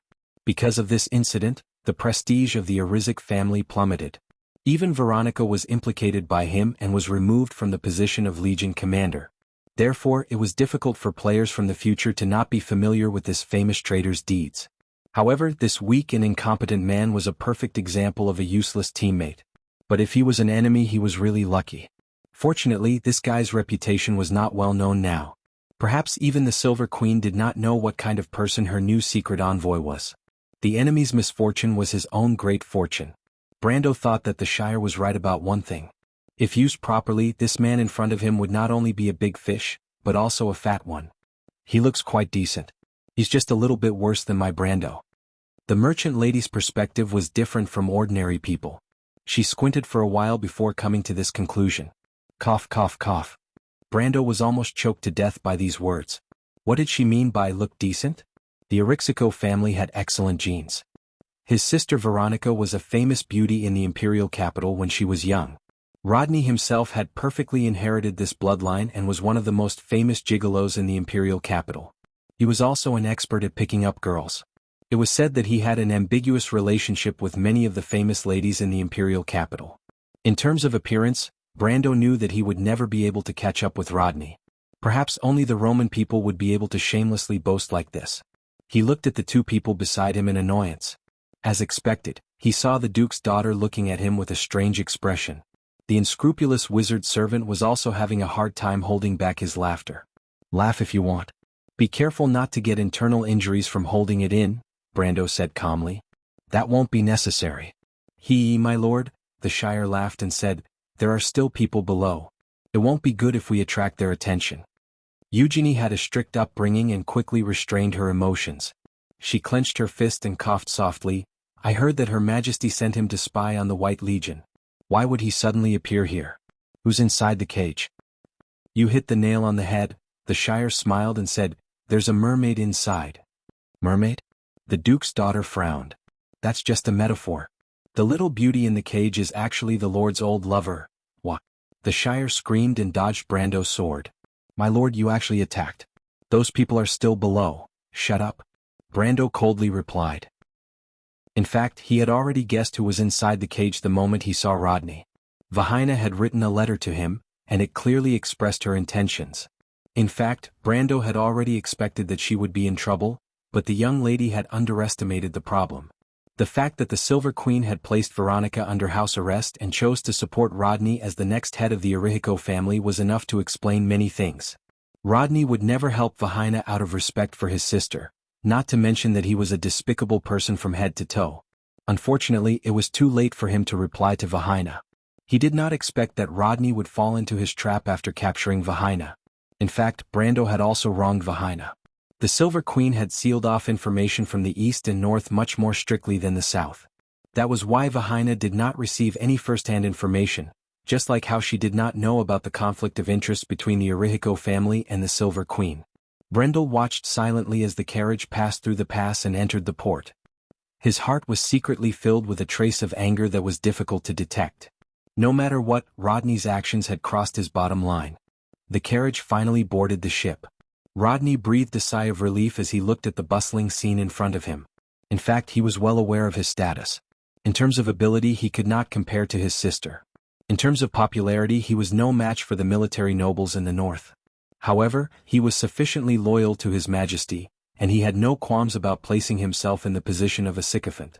Since he had already established his position, he had to help His Majesty with some things under the table. Not only did he have to do it, he had to do it well and not leave any traces behind. Just like what he did this time. Of course, he knew that he would offend a lot of nobles, but it was better for him to be the villain than for His Majesty to be the villain, because His Majesty would remember his contribution. As for the nobles who were past their prime, he did not care if he offended them. He knew very well what Her Majesty wanted to do. It was a great undertaking that was not inferior to the Four Wise Ones. No, it was far better than what the Four Wise Ones had done. Those decadent and ancient nobles would be burned to ashes in the new flames. It was the same for the Arihico family. Rodney said to himself in his heart. He had no qualms about what he had done. It was a matter of course that he had to give up something in order to gain something. Thinking of this, he looked back at the prisoner carriage that was about to be transferred to the lower deck. He knew very well the value of the young lady in the cage. Although Her Majesty had taken action in advance and established a new doctrine on the ruins of the Holy Cathedral of Fire, she did not want to overturn the entire empire. Although the nobles in the north had been proven to be completely unreliable, there were still more nobles who were watching. Her Majesty had once told him how important the nobles in the east of Metz were. If they turned to the new doctrine, Ludwig and the other old fogies would be in a difficult situation. Not to mention, East Metz was the main route to the Alcash Mountains. Although he did not quite understand why Her Majesty valued the Alcala region so much, East Metz must be in her hands in order to enter the Alcala region. Among them, the most important chess piece was the Flowerleaf territory. The current head of the Flowerleaf territory was the Duke of Flowerleaf, Helix.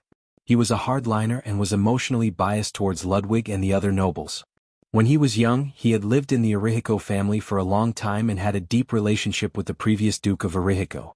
Therefore he would definitely not be biased towards Her Majesty. The two sons of the Duke of Flowerleaf were also representatives of the military nobles. The stubborn local faction was even more untrustworthy. Lastly, the eldest daughter of the Duke of Flowerleaf, Vahina, was extremely rebellious and was also the disciple of the Azure Sword Saint. These people were not suitable candidates. Now that the Duke and his two sons were under house arrest, and the young lady was secretly escorted back to the capital. The remaining little princess was known as the Little Angel of the Flowerleaf territory. She had been timid and obedient since young. With her father, brother, and sister as hostages, there was no need to worry about her disobedience. Once the Flowerleaf territory turned to the queen, East Metz would basically be half pacified. The remaining nobles who were weaker would most likely not wait and see anymore. As for the return of the Myurnas, Rodney was a little disdainful. This world belonged to the Myurnas in the first place, and the Iron People had only stolen the authority. Her Majesty the Queen was doing the right thing, and that was to put the authority back in its rightful place. And she would be crowned as the Dark Dragon as a Cruz citizen. When that time comes, the empire that ruled the land would reappear, and the people of Cruz would be on equal footing with the Myurnas. It was laughable that some people did not understand. This was a righteous cause. Vahina felt cold and hungry. For the past 2 days she felt that the people outside were watching the prison van more closely. In the past few days she still had time to breathe, but for the past 2 days the people outside rarely opened the door of the prison van. Even the number of times they sent food and water had decreased. They would only send food and water once a day in the evening, which made her feel wronged and scared. In fact, Vahina faintly understood that it was because they were almost at their destination. That was how humans were. Whenever something was nearing completion, they would become increasingly nervous and highly focused in order to avoid failing at the last step. It also meant that she was not far from facing her own fate. This thought made her feel uneasy. She did not know what she would face. Would she be executed directly in secret, taken as a hostage, or used as a chess piece in a political marriage? She had heard of such things many times in the past, but none of them were the main characters. She only felt that it was a little scary. But today she felt a great uneasiness gripping her and she could not breathe. It was as if she saw a path that led to a dark abyss, filled with blood and despair. Vahina shivered as she snuggled against the cold iron wall. The past kept replaying in her mind. At that time she was still the high and mighty princess of Floral Hill, deeply loved by her father and his majesty. No matter where she was the center of everyone around her. Then she became Veronica's student and went to many places with her teacher. She once breathed in the air of freedom and could no longer live in a cage. She once thought that she was different from the noble ladies who were like canaries. They were weak and could only accept the fate of others, but she who was like a young eagle could choose her own future. Reality proved her naivety. All her fantasies turned into bubbles. She felt as if she had been deceived by hope, and then mercilessly abandoned.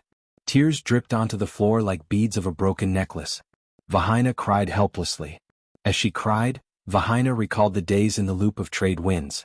It was her first adventure away from the empire, and she once thought that it was the most terrifying experience she had ever encountered in her life. A despicable country bumpkin not only humiliated her, but also taught her a lesson several times. Even His Excellency the Legion Commander could do nothing about him.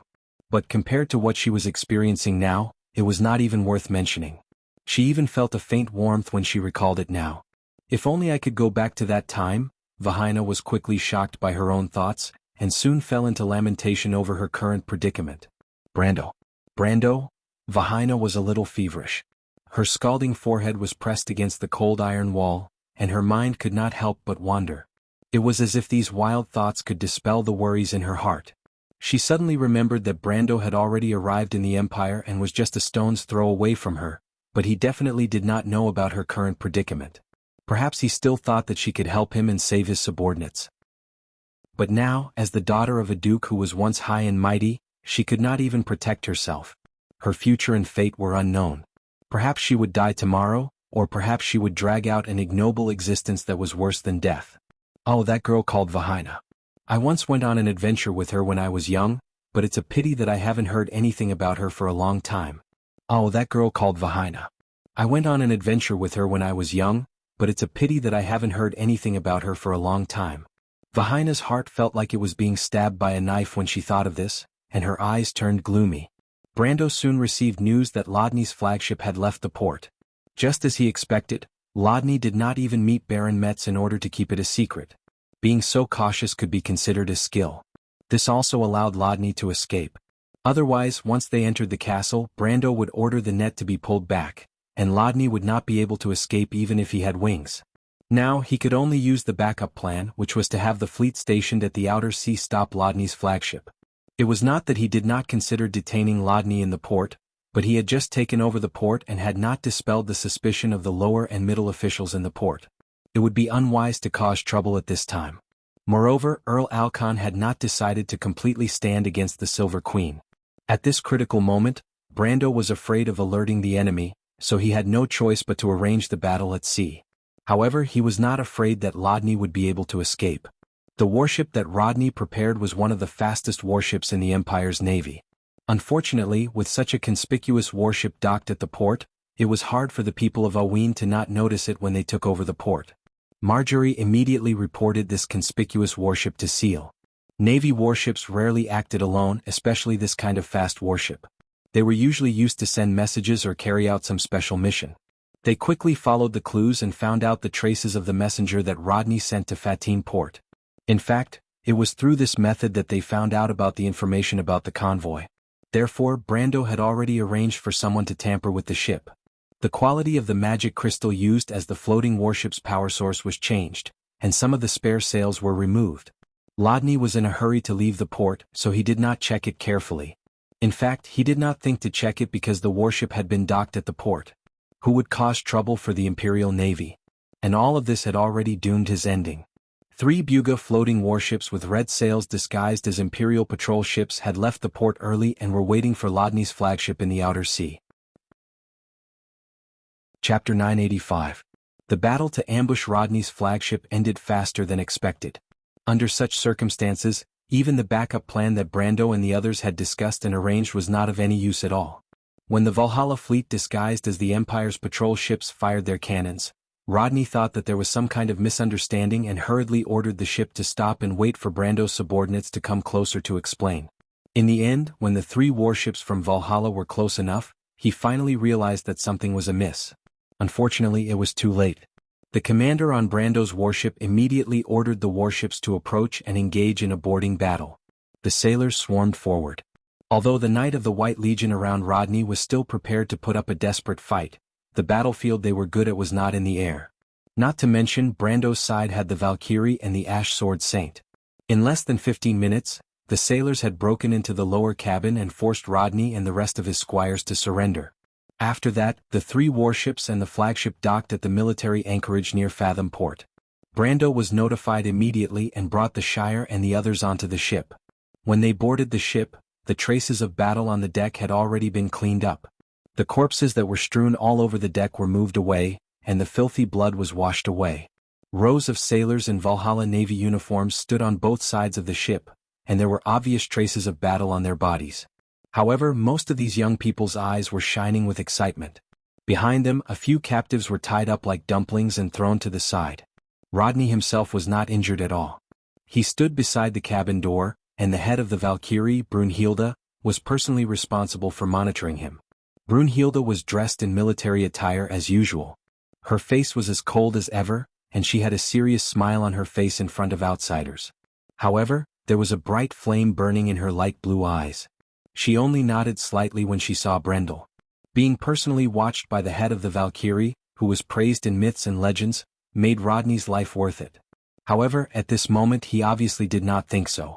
He did not want to die, so he appeared to be particularly nervous. He had witnessed the entire battle with his own eyes. He had brought 32 great knight commanders with him. These knight commanders were all elites from the White Legion, and each of them was at least at the lower gold level. However, these elites of the elites could not resist in front of the 3 female warriors riding flaming warhorses. Even the most euphemism to describe the previous battle was that the battle was one-sided, and there was no room for luck. In particular, the Valkyrie beside him had left a huge hole in the warship with a single shot.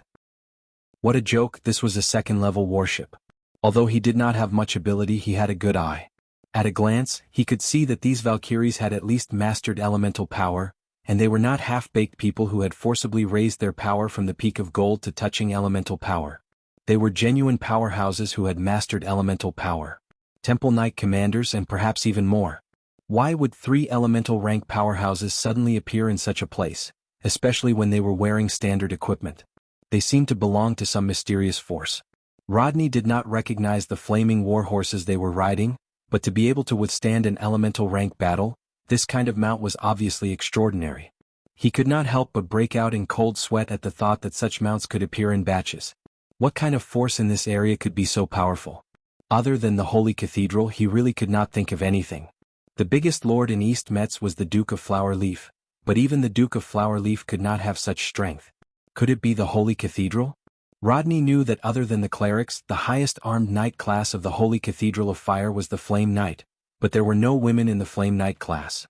Moreover, he could see that these people were obviously foreigners, but he did not connect them to the small country in the south. He suspected the most, in fact, were the Bugas. Only the Bugas would appear at this time and stand opposite Her Majesty the Queen. Rodney's wild thoughts continued until he saw a person appear on the deck. When he saw that person, he couldn't help but widen his eyes in disbelief. His face turned deathly pale and large beads of sweat oozed out from his forehead. His legs couldn't help but tremble as if he would collapse to the ground at any time. If Brunhilde didn't support him from behind, perhaps this possibility would have become a reality. From this, it could be seen how frightened this guy was. In the Empire, if there was such a person who could cause such an impact among the nobles, then there was no doubt that this person could only be called the Ash Sword Saint or Mephisto, who was now on the deck with Brando. For this legendary sacred sword saint, his appearance could be said to be well known in the Empire. There was no need to explain because it was impossible for anyone not to recognize him, not to mention the nobles. When Brando saw Rodney's expression, he thought of the influence that Mephisto had caused among the nobles in the south of the Empire. He could not help but look at his cheap swordsmanship teacher with some curiosity.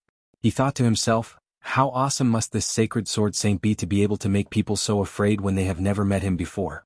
Those who did not know might think that this old man had done something that angered the gods in the Empire. But it was strange.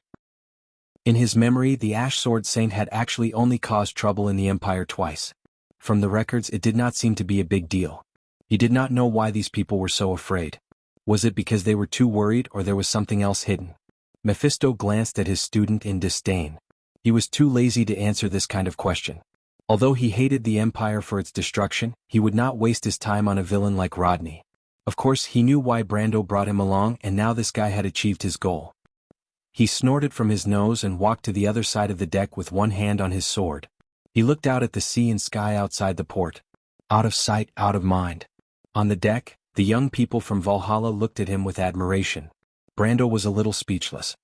He knew that his teacher's personality was different from ordinary people. He looked at Rodney and frowned slightly. To be honest, he did not have a good impression of this guy, whether it was because of what this guy had done in history or what he was doing now. Moreover, in the previous battle, he had lost more than 30 gold-ranked knight captains. What strength did his men have? Although they were trained by the Bugas, they had not trained for more than half a year. Even if they were gifted and had the help of the mass-produced inferior dragon blood potion, it would be amazing if they could reach the peak of iron rank in less than half a year. Even with the extraordinary strength of the Valkyrie, casualties were inevitable. And these casualties were unnecessary. These were the best young people of the kingdom who should have had a bright future, but they were bleeding and dying for no reason in a foreign country. It was all because of this guy who had caused trouble for him. When he thought of this, he could not help but feel angry. He wanted to throw this guy into the sea. But fortunately, Brando did not lose his mind. He knew that this guy in front of him was at least Veronica's brother, and although he was now working for the Silver Queen, at least he had not betrayed the Empire and joined Madara. Nominally, he had not severed ties with the Arazico family. More importantly, he wanted to squeeze some value out of this guy. Thinking of this, his gaze directly skipped over this guy and landed on Marjorie behind him. This young officer from the Yanalasa Royal Navy took the initiative to be in charge of this ambush. Considering that this officer was the most experienced among all his subordinates, and that this operation couldn't fail, he agreed to the officer's request and gave him 3 ships to be in charge of commanding.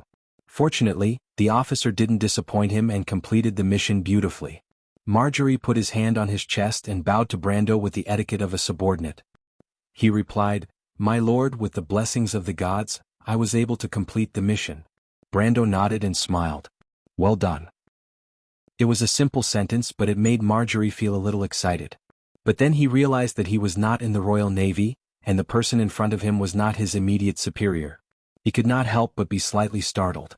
He did not know when it started, but this group of envoys had become familiar with the commanding tone of their commander. But after all, he was a naval officer, and obedience to orders had long been second nature. This thought only flashed through his mind, and he did not take it seriously. Eugenie, who was behind Brando, was keenly aware of the difference in tone between the two. She looked at Marjorie and Brando with a complicated expression. Brando glanced at the dark cabin door behind Rodney and cast a questioning look at Marjorie. The young naval officer understood tacitly and quickly replied, "My lord, the prisoner's carriage is inside.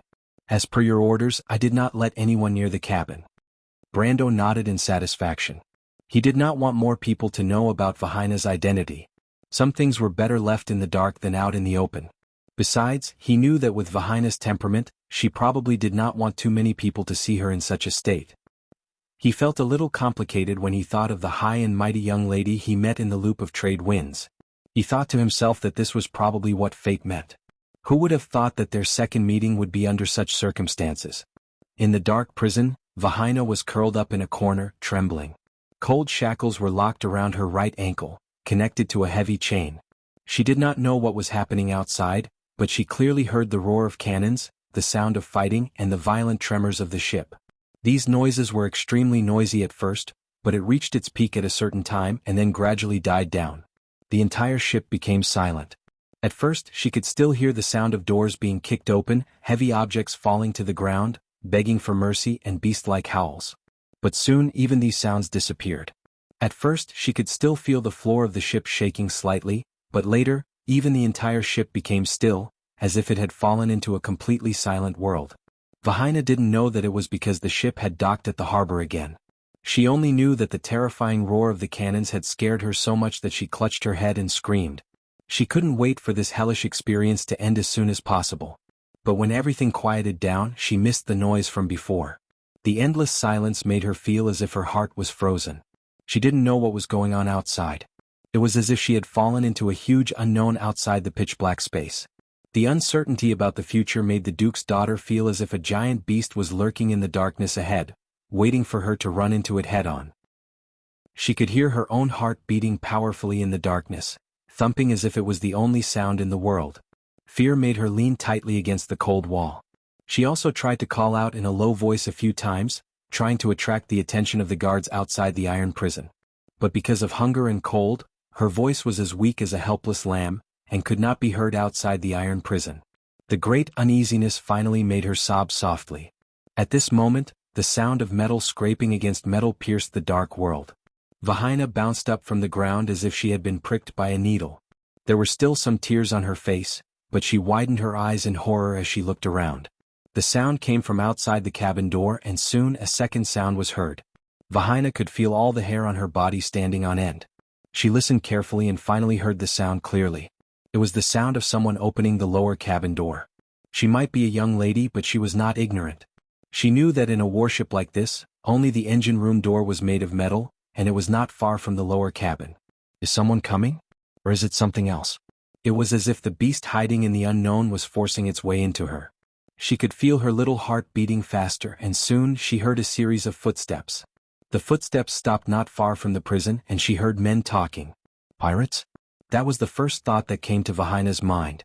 She knew that there were no airships in her father's territory, and even if they wanted to save her, they would not wait until the airship left the port. But who would fight the Imperial Navy in the Sublime? Could only be the pirates. She knew that the pirates had most likely won.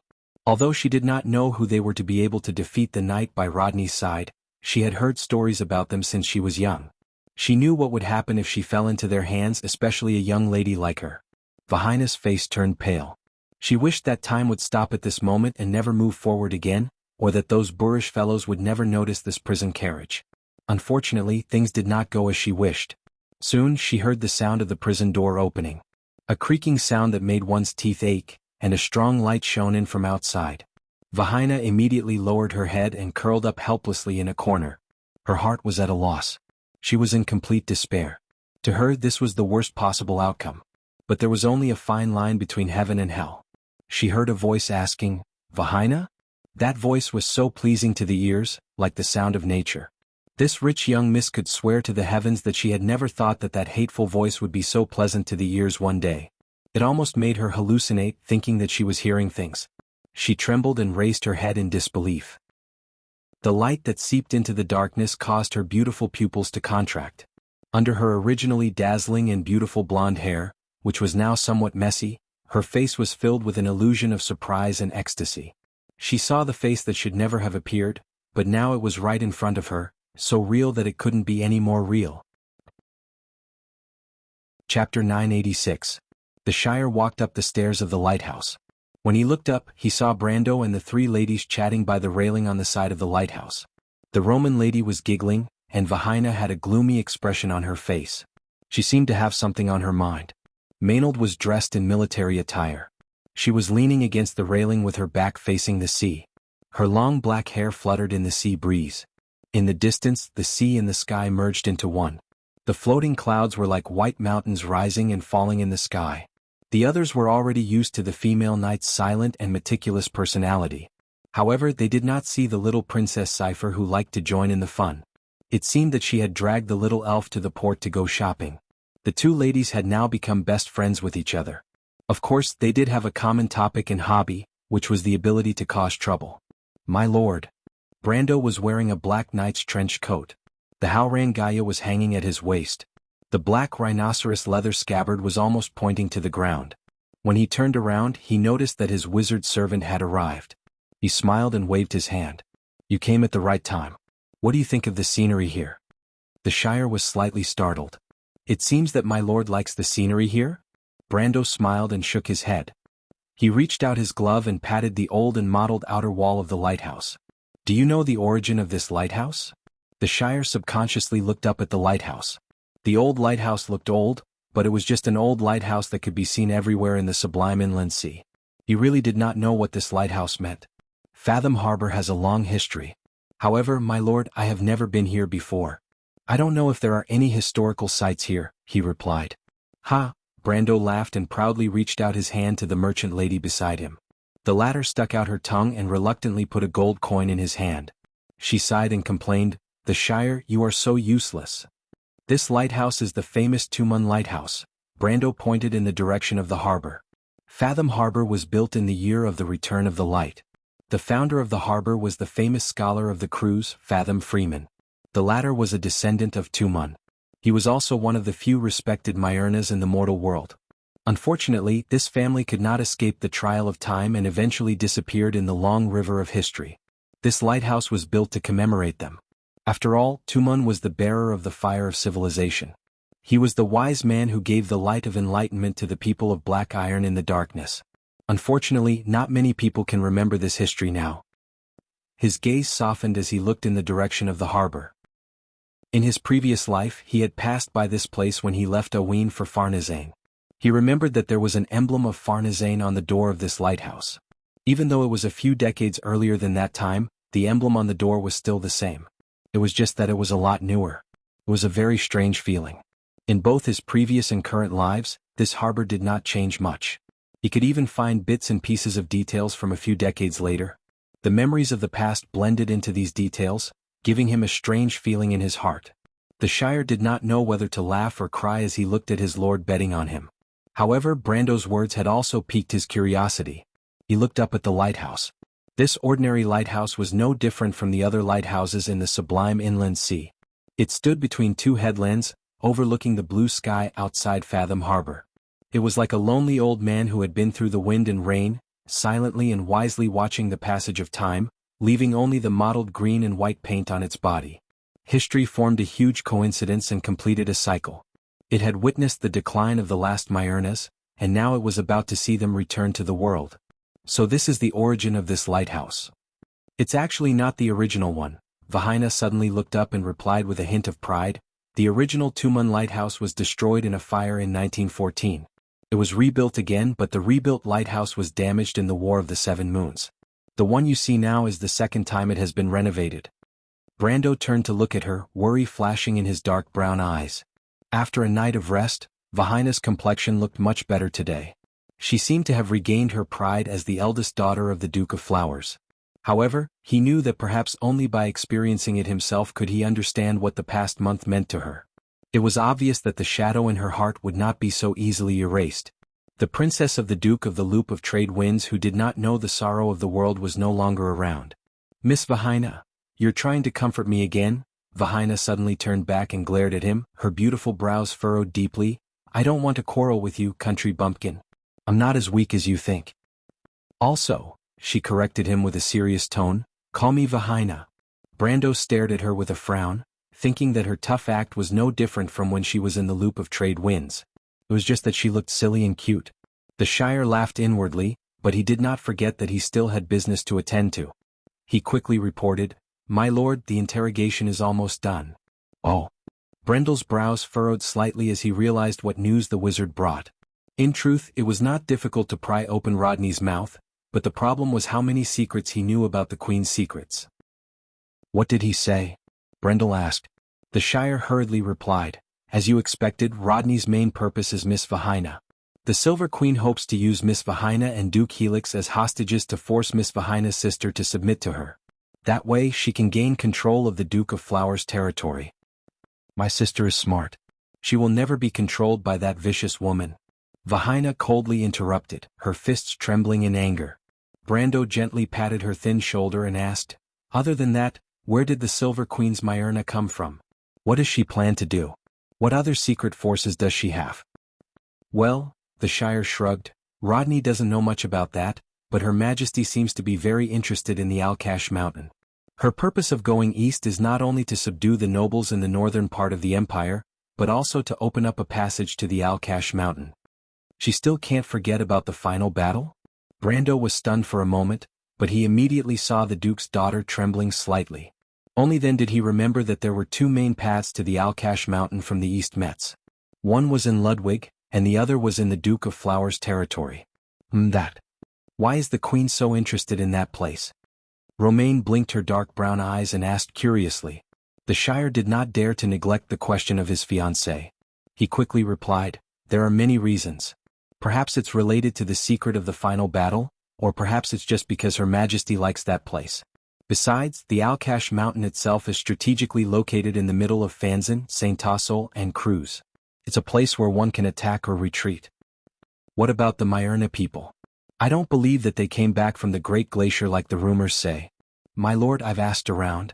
The Silver Queen's Myrna people are mainly the descendants of the witches. She mobilized the mountain people."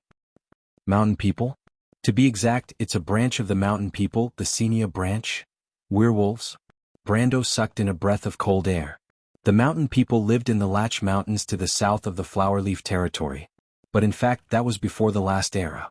Due to various reasons, the mountain people left their homeland and spread their branches and leaves. Scarlet, for example, was a mountain person born in Erewhon. The mountain people had an unclear relationship with the Myrna people, which was why they were generally discriminated against in this world. Among the mountain people, there were a few bloodlines left behind by the Myrna people, and the Senia people were one of them. Now, the Senia people had long left their homeland like the other mountain people and settled in the south of Cloak Bay, in an unknown branch of the Broken Sword Mountain. That was the Silver Queen's sphere of influence, and it was possible that she could find these people from the last era. "My lord, there's also this. We found it from the knight's body if I remember correctly. The Shire stretched out his hand and opened his palm, revealing a piece of rock lying flat in his palm. He then raised his head and looked at Brando with a strange gaze. Brando had already narrowed his eyes. This thing, lying flat in the young wizard's palm, was a gray piece of rock that was as flat as a chisel. There were no traces of artificial carvings on its surface, as if it was naturally peeled off from a huge rock. It was not the first time he saw this piece of rock. This was the gray shard. The first time he found something similar to it was in Amandina's father's belongings. The second time was in Kelsey's grave. The third time was in the remains of the crystal elk. This is... The Roman opened her small mouth and let out a soft gasp. This is the fourth one, right? This is the fourth one. What exactly is this thing, my lord? I'm not too sure, but... Brando frowned slightly. Previously, when there were more than 3 of these gray pieces, he would put them together, and there would be an obvious resonance, forming something like a map. This time there should be a similar reaction. He signaled to the Shire, and the latter understood and gently pushed forward. The stone fragment seemed to be pulled by an invisible force, and stood upright in his palm. It emitted a faint blue light and slowly floated towards Brando. Brando immediately felt the other 3 pieces of rock on his body become restless, even though they were still in the dimension hole. Then the space also resonated. Maynard, who was leaning on the railing, seemed to have felt something. She turned her head and saw that the space between Brando and the Shire was slightly darkening, as if it was collapsing under a huge force. She could not help but be startled. This is... My lord. The Shire's expression suddenly changed and he hurriedly shouted. This is... Like a drop of water falling on a calm surface of water at that moment, Brando felt the existence of the sea of magic. The sky suddenly darkened. Above the entire sublime inland sea from the west to the east, the entire sky was rapidly darkening. The clouds seemed to be driven by an invisible force and gathered from all directions.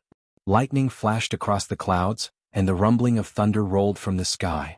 For a moment, a new storm seemed to have formed above Xn high. The resonance of the space became more and more obvious. Even the ground was shaking and small stones and gravel were dancing wildly. The snow-white walls of the lighthouse creaked and cracked, and a shocking crack appeared. Vahina screamed and held the railing for support. It's dark, Brando? Roman looked at the sky in fear. A huge whirlpool was forming in the sky above Fathom. It was as if a terrifying eye had opened up in the thick clouds. Cold sweat slid down Brando's forehead. He could feel that his forehead was covered with sweat. Take it back, he roared. The Shire did not even think about it. He grabbed the gray stone that was floating in the air.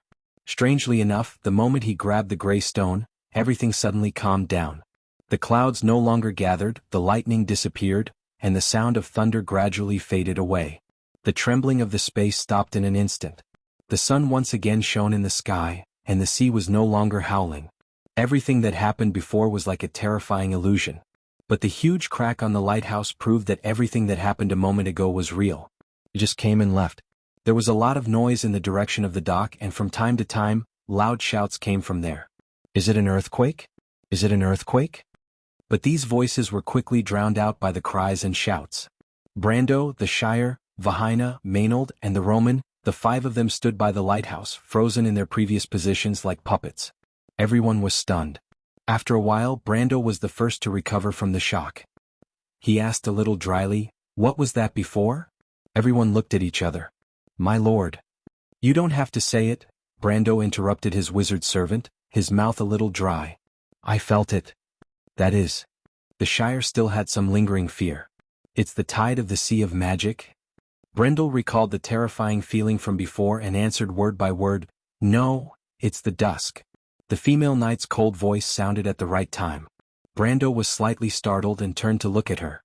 The latter's face was also a little pale, but at least she could maintain her composure. She hesitated for a moment before answering with certainty, "It's the dusk dragon.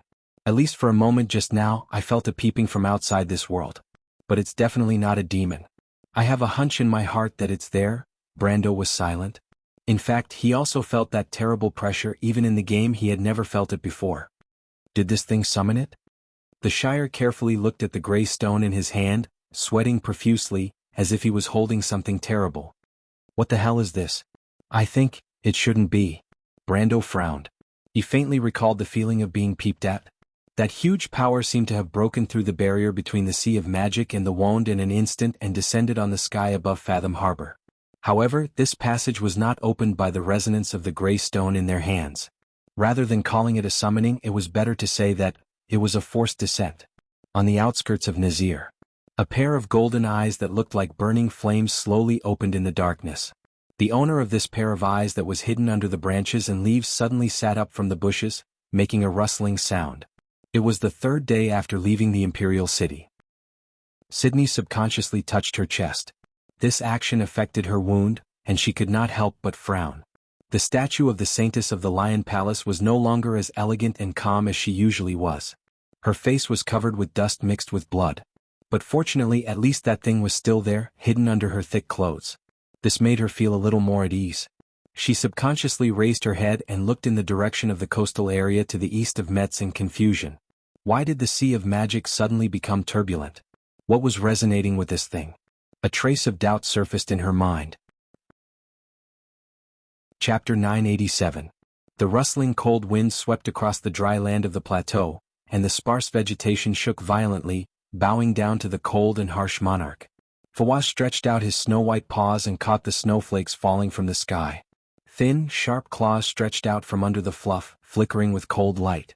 It raised its head, and its eyes, as blue as the sea, reflected the entire northern sky and earth. It was such a picture. The mountains in the north of Anzaruto were like a giant door, lying at the end of the sky. On the open alluvial plain, the river was like a shining ribbon, flowing into the distance and converging under the undulating mountains. Heavy gray shadows curved curves and finally gathered at one point. It was a fortress, the last door leading to the evergreen corridor. Fawaz silently looked in that direction, and no one knew what thoughts were running through his mind. The cold wind blew the king of beasts' snow-white beard with brass rings, causing it to sway slightly. He turned his head, and the heavy armor on his body made a crisp clattering sound. Change the flag. Standing behind this wise and mighty Lion King were 2 rows of tall golden-maned forbidden guards. But among the crowd, there was an old lion man with a long staff and a red robe. He bowed his head and bent his knees, asking in a trembling voice, "Now? My respected majesty?" Fawaz raised a finger, and the sharp nails flickered with a sharp cold light. He shook the finger gently. "Don't call me majesty, Naze. Only that person can be called majesty. She is the ruler of 1,000 realms, the king of kings. She is the light of day, the color of night. The poem has long foreseen that she will rule the world. Now she has returned, bringing with her the gospel of all ages and the salvation of the lion men. You and I will serve her as if we serve our sovereign father." Modesty stared at the lion people's camp. Her vertical pupils, which were unique to cold-blooded animals, had a cold and narrow light. She immediately saw black flags rising from the endless camp, replacing the golden lion's main flag that was originally like an ocean. The female black dragon could not help but chuckle. It's an honor to witness the arrival of such an era. She spread out her hands and pieces of black flags slowly rose behind her. On the flag, the holy emblem called escort was shining. On the eve of the Year of Swords, the lion men of Toquinin, the lion men of the Golden Mane, passed through Rokizi, the Broken Sword Mountain fortress. The army of Jorgindi Ridge captured the last fortress in the south of the Field of Four Territories, Azaf. The 2 armies met at the southern end of the Evergreen Corridor and announced the change of banner at the same time. The black battle flag of the Empire, the symbol of the darkness dragon Odin, had finally returned to this land after disappearing for 1,000 years. The remnants of Cruz, the knight, and the nobles who fled to the north were lucky enough to witness the birth of this moment that changed history. When the news was brought to the north, it was quickly discovered that the supreme queen of the empire and the temple army that belonged to her side were flying the same flag. Thus, a rumor began to spread. After 1,000 years, the sovereign of the darkness had returned. She was both the sovereign and the father. She was the light that rose from the darkness. She was the sovereign of the previous era. She had returned, bringing with her the glory and redemption of the past. She would put an end to all these lies. The whole of Wand was shaken. As if there was a tacit understanding, the Red Army and the Wind Elves stopped fighting at the same time in the wilderness of the Four Realms. But then the elves fell into a dead silence. The Holy Cathedral of the Wind Empress did not say anything for a while. The Holy Cathedral of the Wind Empress, from the Holy See to the officiant, and from the royal court to the emperor, were collectively speechless. It was as if a terrible taboo lay in front of them, making them tremble with fear as if they were treading on thin ice. In Fanzan, the Sanners slowed down their southward advance. The nobles of the free cities looked at each other, not knowing what to do. The Holy Cathedral of Light, which had always avoided the Darkness Dragon, suddenly summoned all the regional bishops to White City and reactivated the Holy Parliament that was once abandoned after the War of the Holy Saints. But just when people were speculating that the Church was going to send troops to the south to punish the crazy Queen, the Supreme of Fanzan, His Majesty the Emperor and Pope Gloria II of the Empire, sent an edict to silence the noisy north. Order of the Silver Horse to return to the north of Alkash. All troops in the Empire are not allowed to take a step south. The Holy Parliament is temporarily closed. No one in the Holy Cathedral is allowed to discuss the situation in the south. Thus, the sacred assembly that had reopened after 762 years was like the final radiance of the setting sun, dying just as quickly after its short revival. It had only lasted a short 12 days, and the Fanzans had jokingly called it the 10 Days Council. After a series of events, the only result left was the collective silence of the entire civilized world. It was as if the upheaval that happened in the Cruz Empire was just an illusion. Bang! Duke Weina heavily slammed the letter on the table. His trembling hand was proof of how furious he was. This senior minister of the empire looked around like a lion and roared, "What good will it do them if they let the situation worsen?" The generals around the sand table had different expressions. Some were furious, some were at a loss, and some were terrified. Just 3 days ago, Her Majesty the Queen's army had invaded West Metz. Her army clearly showed the order of the Highlanders and Witches. At the border of the civilized world, it was said that many people had observed a strange group of humans. Everyone knew that the Myrna people had returned. Now the rumor that Her Majesty the Queen was the Darkness Dragon had been spreading like wildfire. Since she was 15 years old, she no longer looked old. Wasn't this the most direct proof? People originally hoped that the Holy Cathedral of Fire would stand up and take charge of the situation at this chaotic juncture, but now even the Holy Cathedral was divided into two factions. The two voices were fiercely fighting in the ideological world of the empire, making it difficult to distinguish who was right and who was wrong. However, as the situation on the battlefield became more and more inclined to the Queen's side, many fence-sitters had already turned to the scholarly faction. As for the northern nobles that the conservatives relied on, their days were getting worse and worse. Many of the conservative nobles were originally royalists, standing in the position of the legitimate heir. Since the Silver Queen began to make moves on the princes around her, they had been alienated from them. As the Silver Queen's actions became more and more crazy, they originally thought that these actions that offended the world would soon lead to her being betrayed. Especially when she reactivated the Senia people and called herself the Darkness Dragon, the entire north was in jubilation. At that time, they could even imagine that Fanzan and Saint Tassol would soon send troops to intervene, and maybe even the sage far away in the ring of the world would come to suppress her. Everyone knew that the world order established after the War of the Holy Saints was the cornerstone of mortal civilization. Anyone who tried to shake this cornerstone was going against the entire civilized world.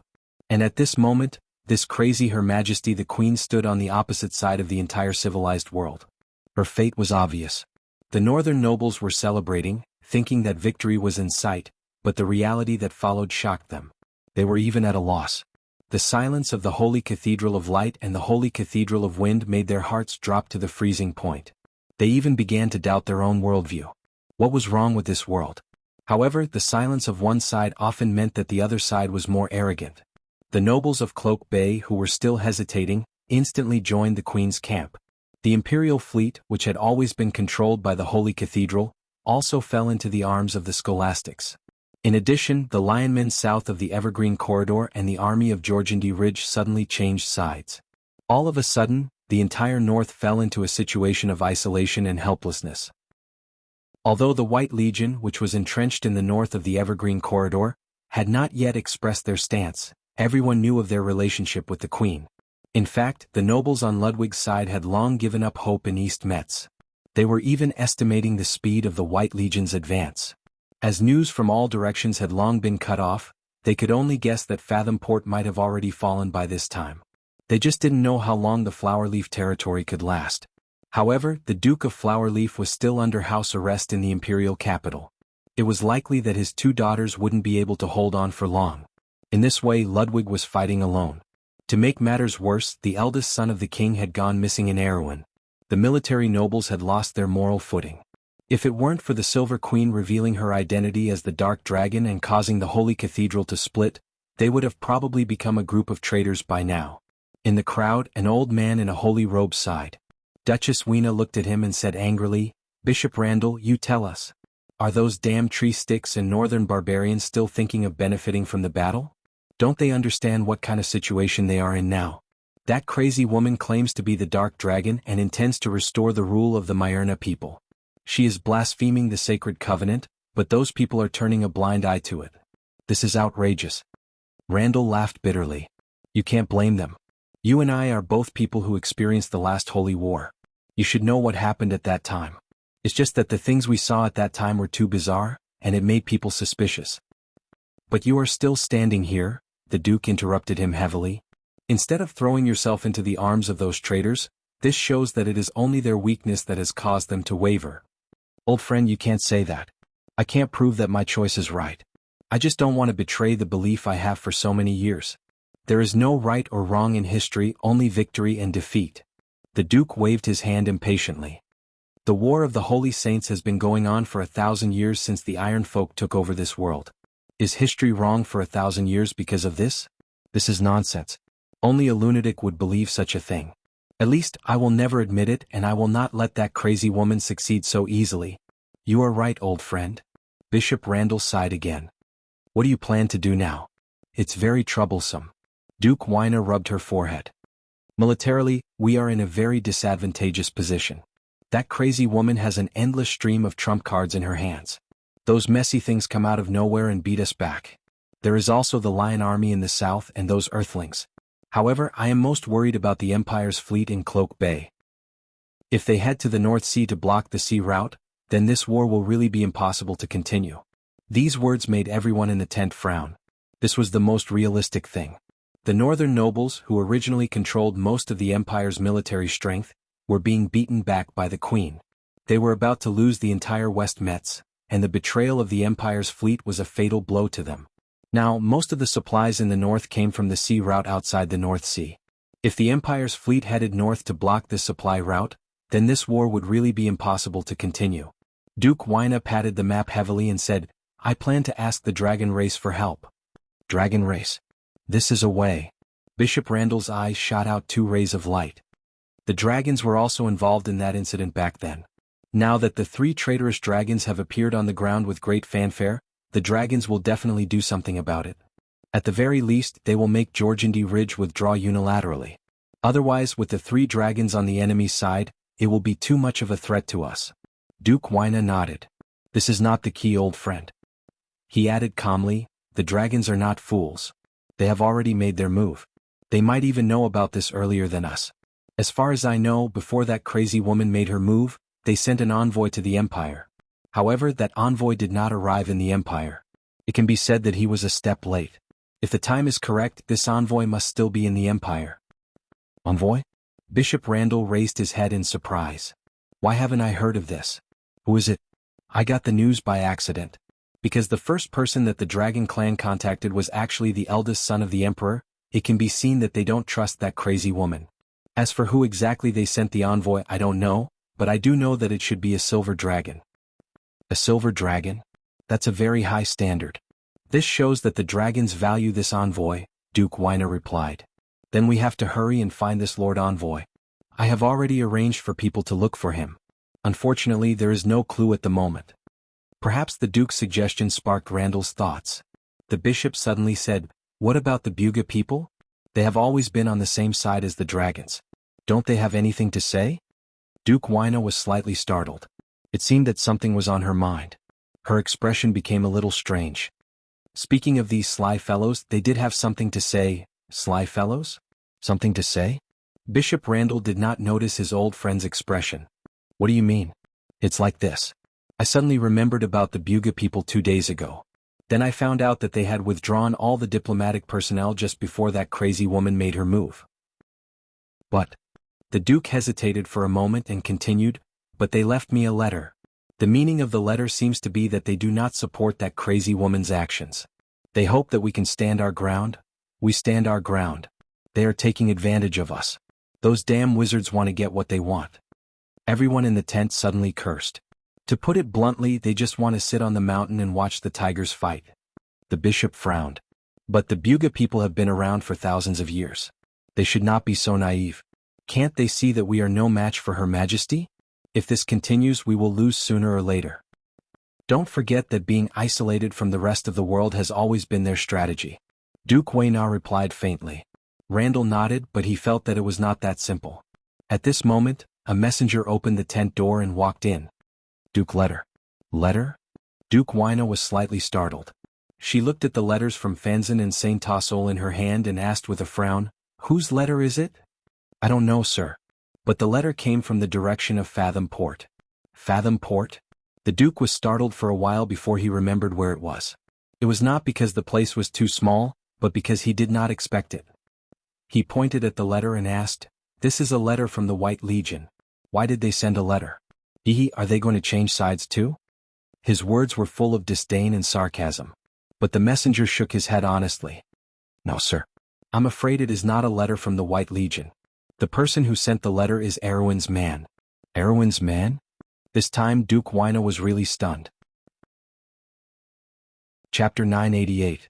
Brando looked at the grayish-brown stone on the table and was at a loss of what to do. Just 3 days ago, this inconspicuous thing almost caused a disaster. Just after the unknown pressure above Fathom Harbor disappeared, an earthquake occurred at the bottom of the sea not far from the harbor. The earthquake caused a small-scale tsunami, but fortunately, it did not cause too much chaos. Although it was very likely to be a coincidence, Brando knew that it was more likely to be caused by the previous tremors in the Sea of Magic. After all, this world was created by the elements bound by the law and the chaos of magic. It would really show the subtle changes in the Sea of Magic. But now it was lying quietly on the walnut-wood desk. It was plain, rough, and did not have any magical reaction. No matter what method was used to examine it, there would not be any reaction unless you took out a few other pieces of it. Other than that, it was just like a normal rock on the roadside. If he had not seen its outstanding performance a few days ago, he would have thought it was just a normal rock by the roadside. If he had not seen its outstanding performance a few days ago, he would have thought so. All signs indicated that the pressure that appeared above Fathom Harbor 3 days ago was likely related to the Twilight Dragon. Although the pressure only appeared for a moment and did not appear again after that, Brando had experienced the later events of the Twilight Wolves in the game. He was very sensitive to the doomsday-like aura in the twilight. Although it was only for a moment, he was still keenly aware of the existence of this aura. Previously, when the 3 fragments resonated, they formed something similar to a broken map. But why would there be such a big reaction when the 4 fragments resonated? What was this thing? Why would it attract the attention of the existence in the chaos? Generally speaking, only the appearance of a divine artifact could cause such a big shock. Perhaps these fragments were related to a certain divine artifact? However, there were only so many famous divine artifacts in Wonde. The Scepter of Mountains and Rivers, the Blade of Supremacy, the Holy Book of White, the Glorious Holy Sword, and the Eternal Holy Spear. Brando eliminated all of them one by one. Even when the Azure Knight used the Azure Lance to pierce the heart of the Twilight Dragon, it did not cause such a big reaction, nor did it attract the arrival of the Twilight Dragon. Logically speaking, the Twilight Dragon should be more wary of the Azure Lance, shouldn't it? In other words, these 3 fragments belong to the Twilight Dragon. However, the Twilight Dragon did not have a physical body in Wonde. Its body only appeared in the chaos, and it was impossible for it to leave any relics in the material world. It did not use weapons, and the Twilight Dragon did not have any famous divine weapons. Brando was puzzled. Even the knowledgeable Silver Elf Princess didn't know the origin of these stone fragments. Senior Maynard also didn't have any impression of it. He even asked the Silver Dragon Lady from the Dragon race, but unfortunately he still got a negative answer. This gray stone fragment seemed to have never existed in the history of this world. However, it was found by an unknown person. Brando remembered how he got the first fragment. It was next to the body of Amandina's father. It was placed in his belongings together with the letter to Amandina. This was enough to show that Amandina's father was likely to know the value of this stone fragment. However, Amandina's father was born in a small noble family in Brags. His ancestors made military contributions in the war against the barbarians in the year of the Croaking Frogs. As a result, he was titled as a knight. Later on, there were several outstanding heads of the family. When the family's status was at its highest, it was once a baron. However, when it came to Amandina's father's generation, the family had already fallen. In the background of the game, Amandina's father was an adventure enthusiast, and also a part-time archaeologist. He was out exploring all year round and rarely returned home. When he died, it just so happened that in the process of an adventure he was killed by the golden demonic tree. The Amber Sword was a game that paid great attention to details. If you looked carefully, you could dig out the story behind many quests. However, Amandina's father was considered ordinary in the huge background of the game, and could not even be considered detailed. Those well-known quests, which one of them did not have a background story behind it, were unearthed bit by the players, and not a single detail was left out. In the background of these quests, Amandina's quest line could only be considered ordinary at best. Even in the game, Amandina's own storyline was much more detailed than her father's. After all, she was one of the main NPCs in Erwin's later game. But it was this person who was evaluated as ordinary by all the players, now that he was connected to this fragment that was very likely to be related to the Twilight Dragon in some way, and he did not casually put this fragment in his belongings. Amandina's father was very likely to have realized the value of this fragment. This was strange. How did he recognize it? Brando himself had the experience of 2 lives, and as a player he had traveled extensively in the game, and boasted that he was knowledgeable, and compared to the average person in this world he knew more about some of the ancient documents. The little silver elf princess Medisha had experienced the War of the Holy Saints, and was a witness of that great history. She had a wealth of knowledge and experience. Senior Maynard's experience in the game was not inferior to his, except for the fact that she was slightly shorter than him in the game. She was even better than him in the game, unlike him who could only be considered knowledgeable after transmigrating to this world. She was famous for being a moving database in the game. In addition to the Silver Dragon Lady from the Dragon Clan, the Merchant Lady who had inherited the Witch Queen's knowledge, and one of the 4 sages who had left not long ago, the Wind Empress Saint Tassol, none of them could recognize the value of this inconspicuous fragment. But Amandina's father had recognized it. Brando couldn't help but deeply suspect the identity of Amandina's father. In the background of the game he was just an ordinary fallen noble, but now it seemed that everyone had underestimated this NPC who did not leave behind a single line in the Amber Sword, and only left behind a letter that was passed down from his family. Brando suddenly remembered that even though he had talked to Amandina about her father a few times, he had never delved too deeply into it, mainly because he did not want this ill-fated girl to remember those sad memories, and also because he did not think that there were any secrets that could be uncovered from Amandina's father. I was careless." Brando couldn't help but nod his head. He raised his head and shook the bell on the desk. The door opened and Falerne walked in with a straight face.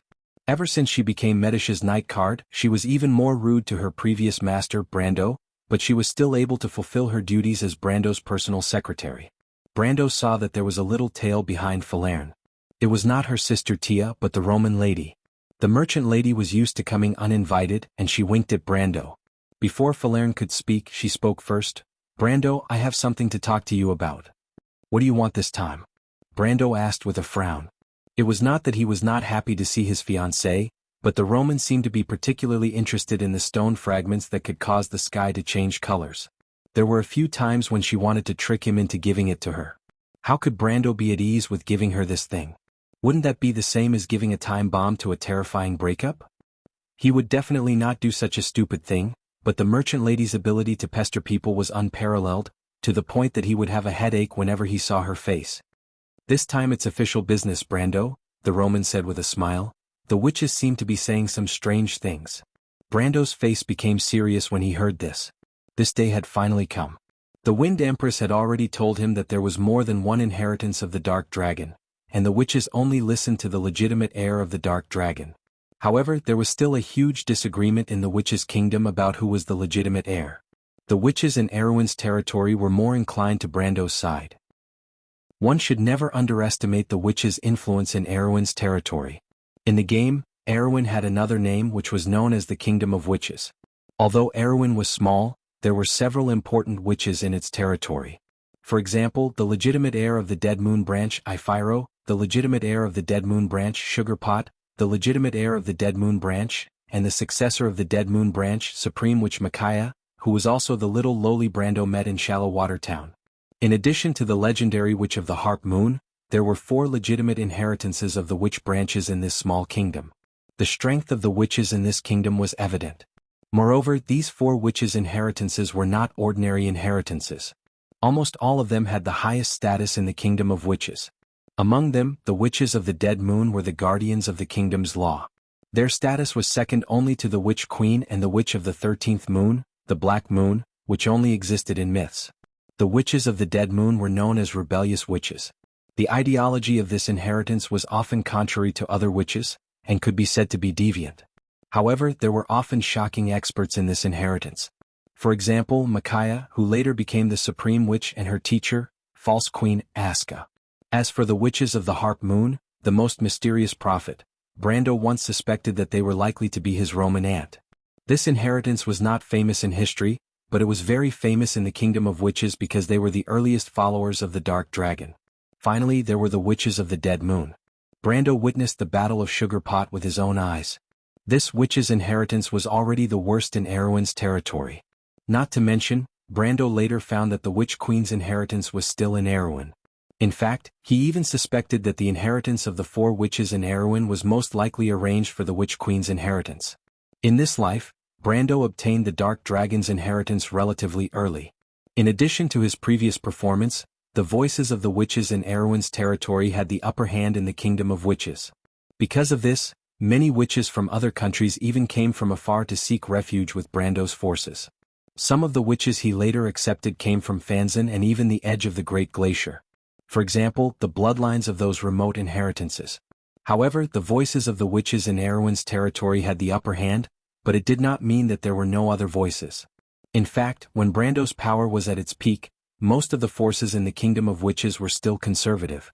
After all, the dark dragon's inheritance was divided into several parts, and Brando only obtained one part of it.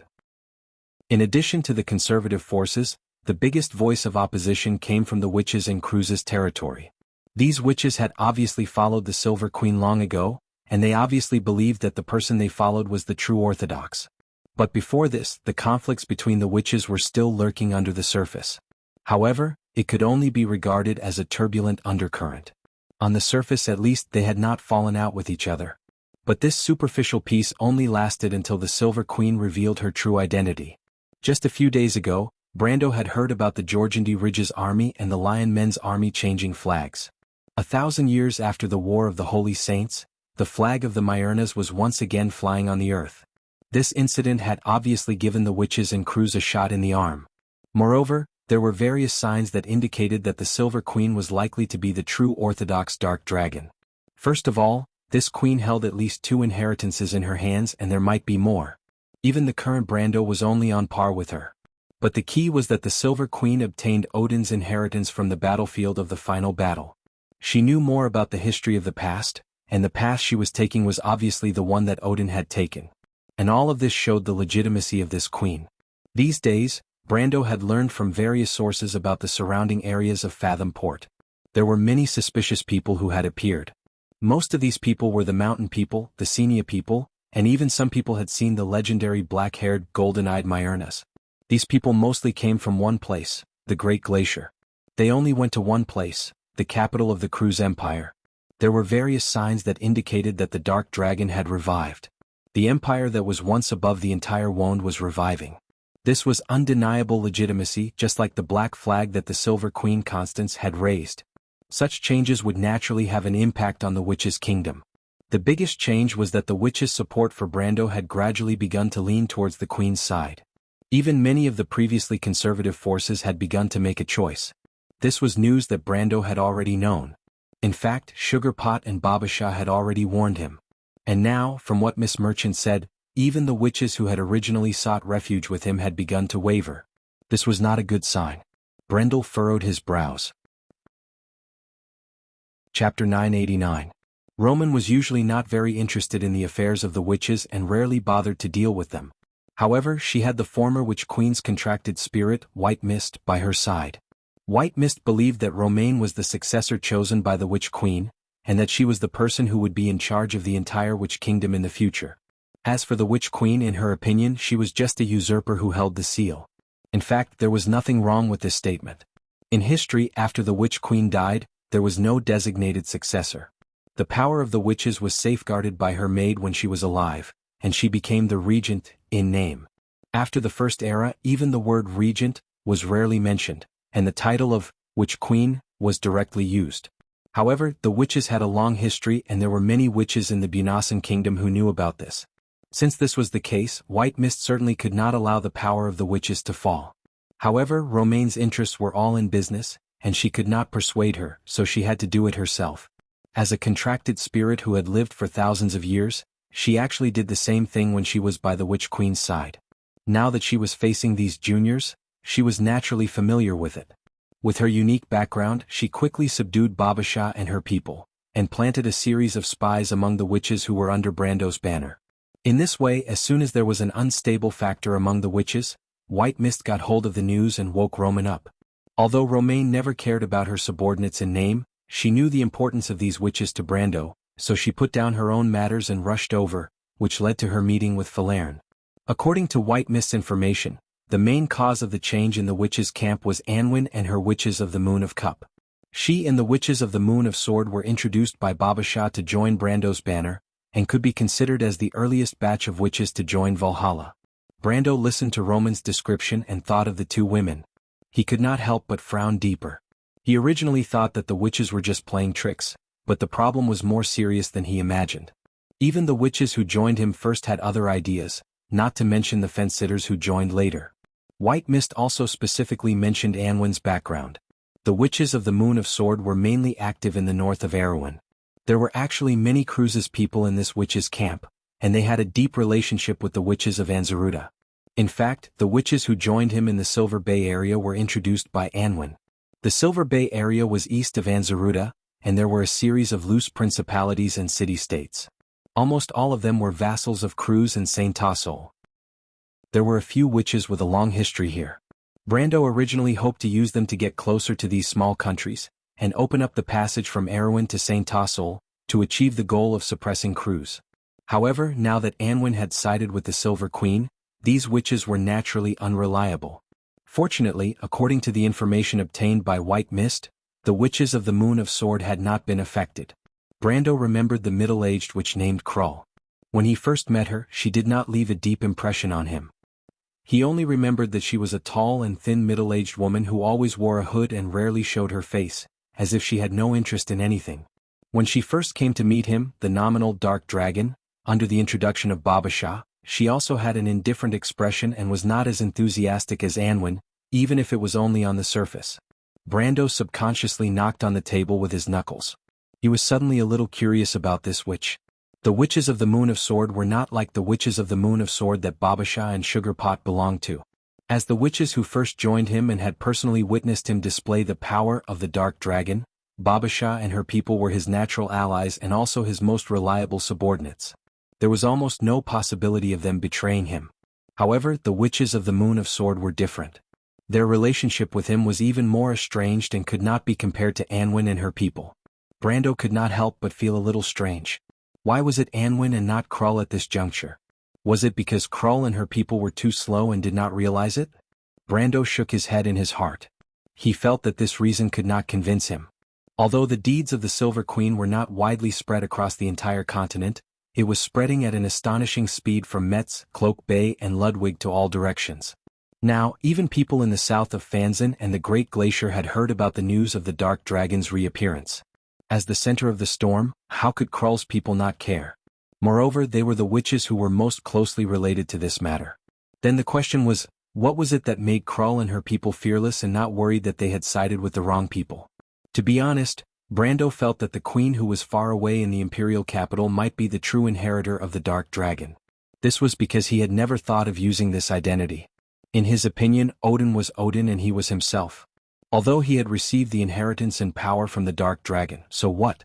Just as the Wind Empress had said, there was no good or evil in power. What was important was the person who used the power. He had grasped the power of the Dark Dragon, but he was still Brando. The path that he wanted to walk had always been his own and not the so-called path of the Dark Dragon. In fact, he had never thought of changing the entire world. Since that was the case, Brando really couldn't find a reason why Krull and her people were so confident in him. Perhaps it was hidden too deeply, or perhaps there really was another reason. But no matter what the reason was, this middle-aged woman's strange behavior had attracted his attention. At this moment he already had the thought of meeting her, but not now. Brando quietly waited for the Roman to finish speaking. After the merchant girl finished speaking, she was surprised to find that he didn't express any opinion. She couldn't help but blink and curiously asked, "Brando, what are you going to do?" Brando glared at the eccentric merchant girl and replied with some annoyance, "These are all your subordinates. Now that such a big mess has happened, you still run over to ask me what to do? White Mist often told me that you don't care about things at all." Now it seems that she wasn't wrong. The Roman had a rare moment of embarrassment and explained, I'm not interested in them. They are the ones who seek refuge with me. No, they seek refuge with you, Brando. Furthermore, I don't want to be some witch queen. That auntie buried under the mountain is really too much. I just want to learn her fun witchcraft. She didn't even give me a heads up and made me some witch queen. White Mist is so annoying. Even my aunt wasn't as fierce as her. Brando's forehead was filled with black lines. What did she mean by, I just want to learn her fun witchcraft? If the witch queen knew that the Roman called her an auntie buried under the mountain, she would probably be so angry that she would come back to life. Besides, White Mist was a contract spirit that had lived for more than 1,000 years. She was forced by the merchant girl to the point that she couldn't deal with the younger generation personally. In the end, she was called too fierce. Who knew if White Mist would secretly cry in the middle of the night? He didn't know if this was the so-called bad judgment. Anyway, Brando felt that the witch queen definitely didn't think deeply before choosing the merchant girl in front of him as her successor. Of course, it could also be because she was impatient from waiting for too long, and the merchant girl just happened to bump into her. Of course, Brando forced himself to take back this ridiculous idea. He broke out in cold sweat and said to the merchant girl, forget it. I know. It's not your fault. Don't worry about the witches. I have my own arrangements. You can contact your old customers without worry." Hearing that Brando wasn't going to hold her responsible, the Roman couldn't help but feel a little happy. She quickly replied with an "oh," and obediently stood back. At least there was one good thing about her, which was that she trusted Brando completely. Although Brando never said how he was going to deal with this matter, in the Roman's heart, as long as Brando agreed, then there wouldn't be any problems. She originally thought that she had gotten into trouble again and was a little flustered. She was afraid that Brando would find trouble with her, but now that she had escaped a disaster, the merchant girl couldn't help but be exultant. She didn't seem to be worried about the current situation at all. As for Brando asking her to contact the old customers of AB's in the Empire, this was actually her job. She knew that Brando was secretly contacting the nobles in the Northern Empire. Long before the outbreak of the Holy War, there were many merchants in the Empire who had trade relations with Erewhon. Originally, Erewhon and Cruz had an important sea route on the Shining Sea. After Brando made a name for himself in AB's, this sea route became busier and busier. It even surpassed the #1 commercial port in the Southern Territory before and after the Battle of Ampere Seal. During that time, although the Empire and Erewhon had always been in conflict, the trade with AB's had never stopped. Roman had also made friends with many big merchants in the Empire through her outstanding performance in the business field. Otherwise, she wouldn't have specially invited the Silver Queen to join the diplomatic team. Although Brando had always been suspicious of this so-called invitation, but later, with the disappearance of the eldest son, the internal situation in the Empire became increasingly tense. Brando's dealings with the merchants of the Empire, especially Ludwig and Metz, were shrouded in a layer of thick political color. After all, in this era, it was usually said that big merchants and big nobles were not separated. The output of the manor owner was usually achieved through business. Therefore, many business tycoons had the shadow of nobles behind them, or were nobles themselves. For example, Brando was the Lord of AB's and also the actual manager of the Seven Seas Merchant Guild in AB's. Roman was just his fiancée's proxy. In fact, such a combination wasn't rare in all parts of the continent.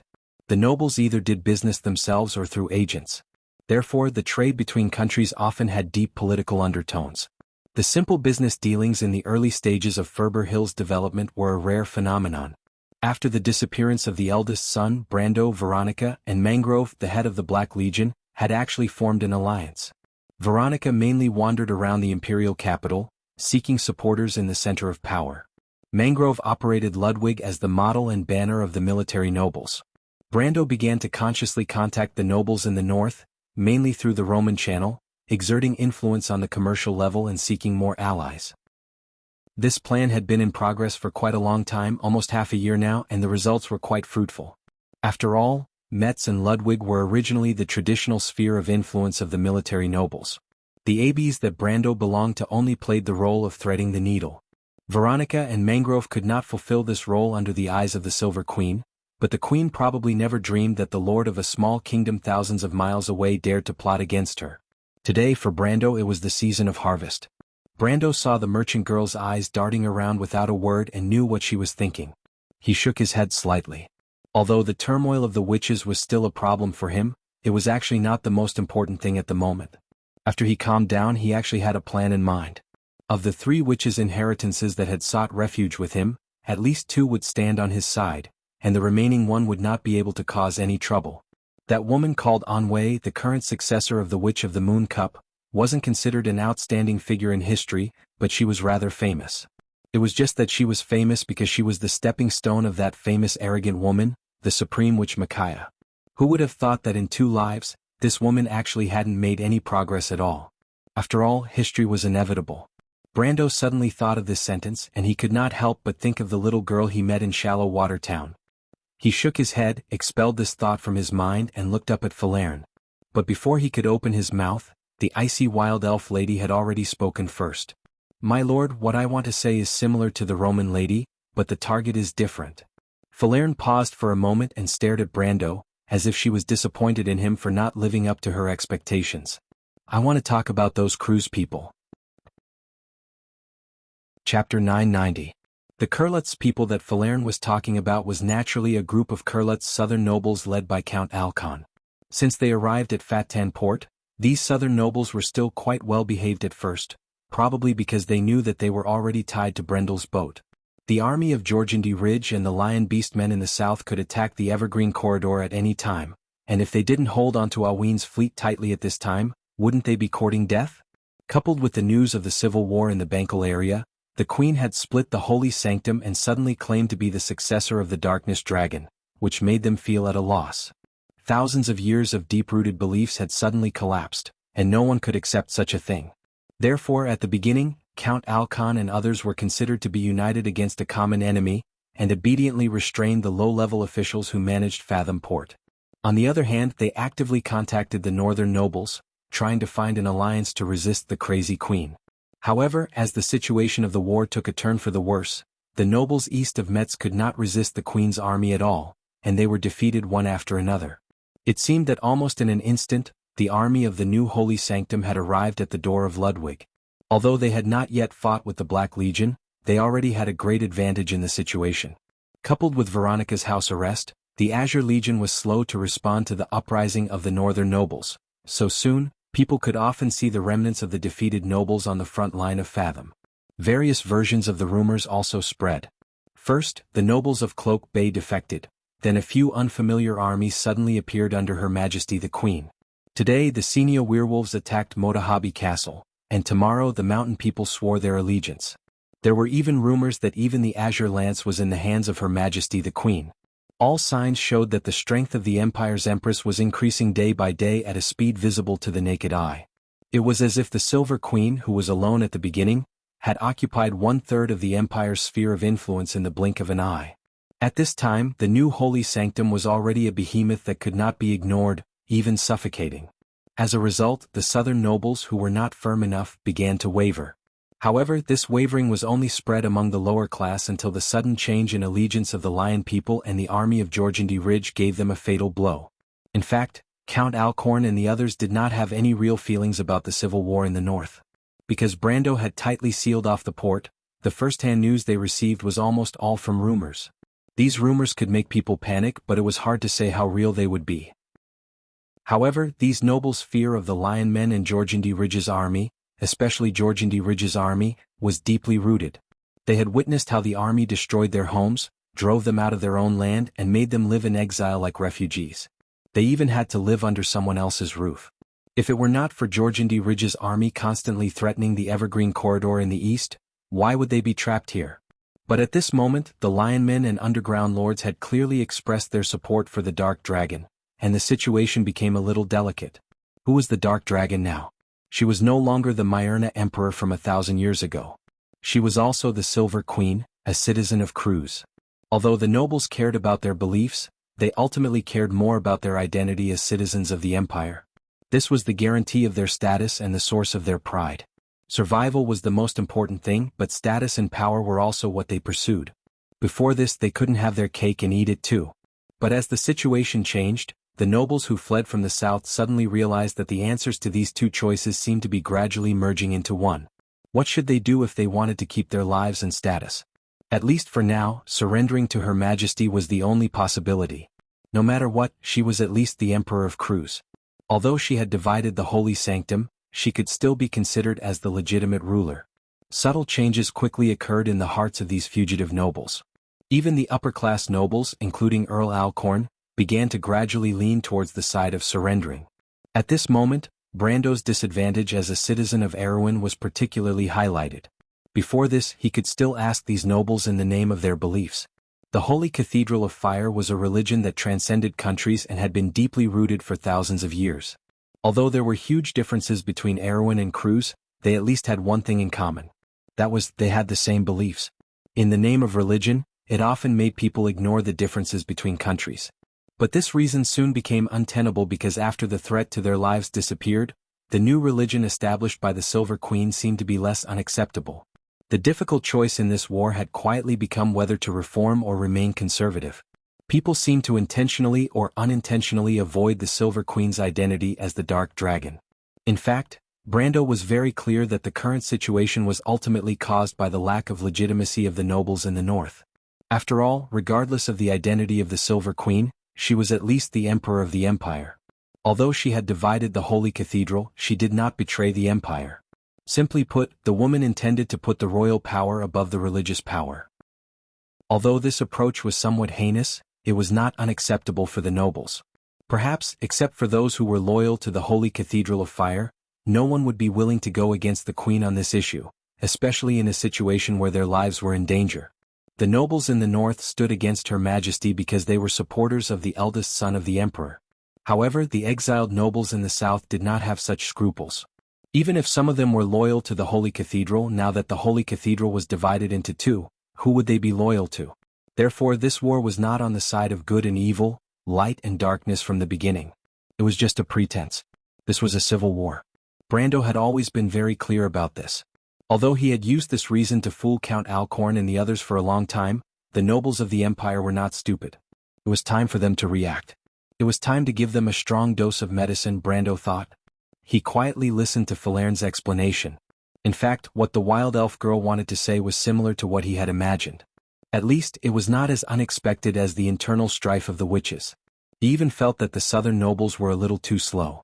Perhaps they were scared out of their wits by the Georgandy Ridge people or some other reason. In his opinion, they should have made a fuss long ago. However, he was not worried. After Falern finished, he asked calmly, "So, what are they doing now?" The wild elf girl was slightly taken aback. She could not help but frown. In her opinion, the current situation was caused by the negligence of the Count in front of her.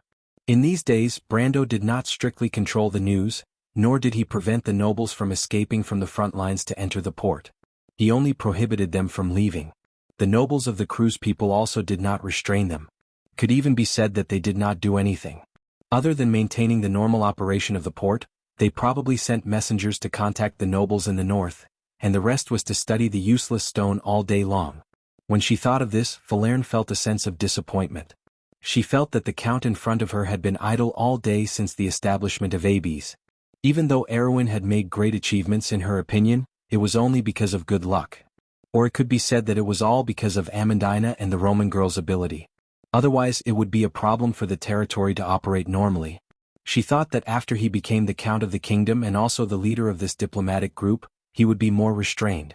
She did not expect him to be the same. He only knew how to push things to his subordinates. She was afraid that she would be better off as a count like this. Moreover, he was a planeswalker, the one who was in charge of them. This was worlds apart from the master in her mind. Falern could not help but snort heavily. What else can they do? The fleet is right above their heads. Do you think that those useless people will revolt? Of course they are clamoring to see you, my lord. In their eyes, you are the only one who is easy to talk to. Hearing the resentment in the girl's voice, Brando smiled bitterly and shook his head. However, he was still a little surprised by the weakness and incompetence of the southern nobles. He thought that they would at least be a little more forceful, but he did not expect that Count Alcon only wanted to negotiate with him.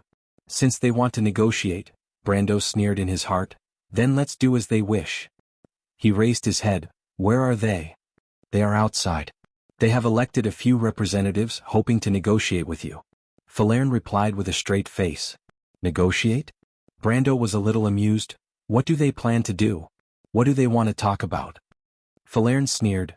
According to them, since Georgandy Ridge and the Lion Beastmen have submitted to the Empire, then what's left is the Empire's civil war. My lord, it is no longer suitable for you to continue to interfere. They suggest that my lord send the fleet back to Erewhon. Of course, my lord, you can still continue to go to the capital as an envoy. Then what about the Silver Queen claiming to be the Dark Dragon? Brando deliberately asked. Falerene's face suddenly became a little strange. It was obvious that she was trying hard not to show too much disdain. She replied, They said that this matter is too ridiculous and it might be a rumor. Haha, Brando could not help but laugh. What a rumor. He paused for a moment and knocked on the table. If that's the case, let them come in and see me. Okay, Falerne blurted out, but then she was stunned. She raised her head and stared at her lord. My lord, what did you just say? Did I not make it clear enough? Let them come in and see me. But, Falerne really wanted to say, but don't you usually refuse to see them? In fact, this was the source of her anger. It was not the first day that the southern nobles' hearts were shaken. In fact, they had wanted to negotiate with Brando more than once, but Brando had never cared about it. He did not even bother to restrain these people. He even gave them the excuse of not causing too much chaos in Fathom Harbor. Falerne originally thought that today would be the same way, but she did not expect that her lord, who did whatever he wanted, would suddenly have a sudden impulse to see these people again. In fact, in Falerene's opinion, what was there to see? The best way to deal with them was to capture the few who caused the most trouble and kill the chicken to warn the monkey. With how cowardly these people were, they wouldn't be able to cause any trouble. Falerne could not help but look at the lord in front of her suspiciously. Brando waved his hand and said, No buts. Go and see the guest who arrived at the castle yesterday. That guest? Falerne was stunned for a moment before she remembered that person. He seemed to be from the northern region of Ludwig.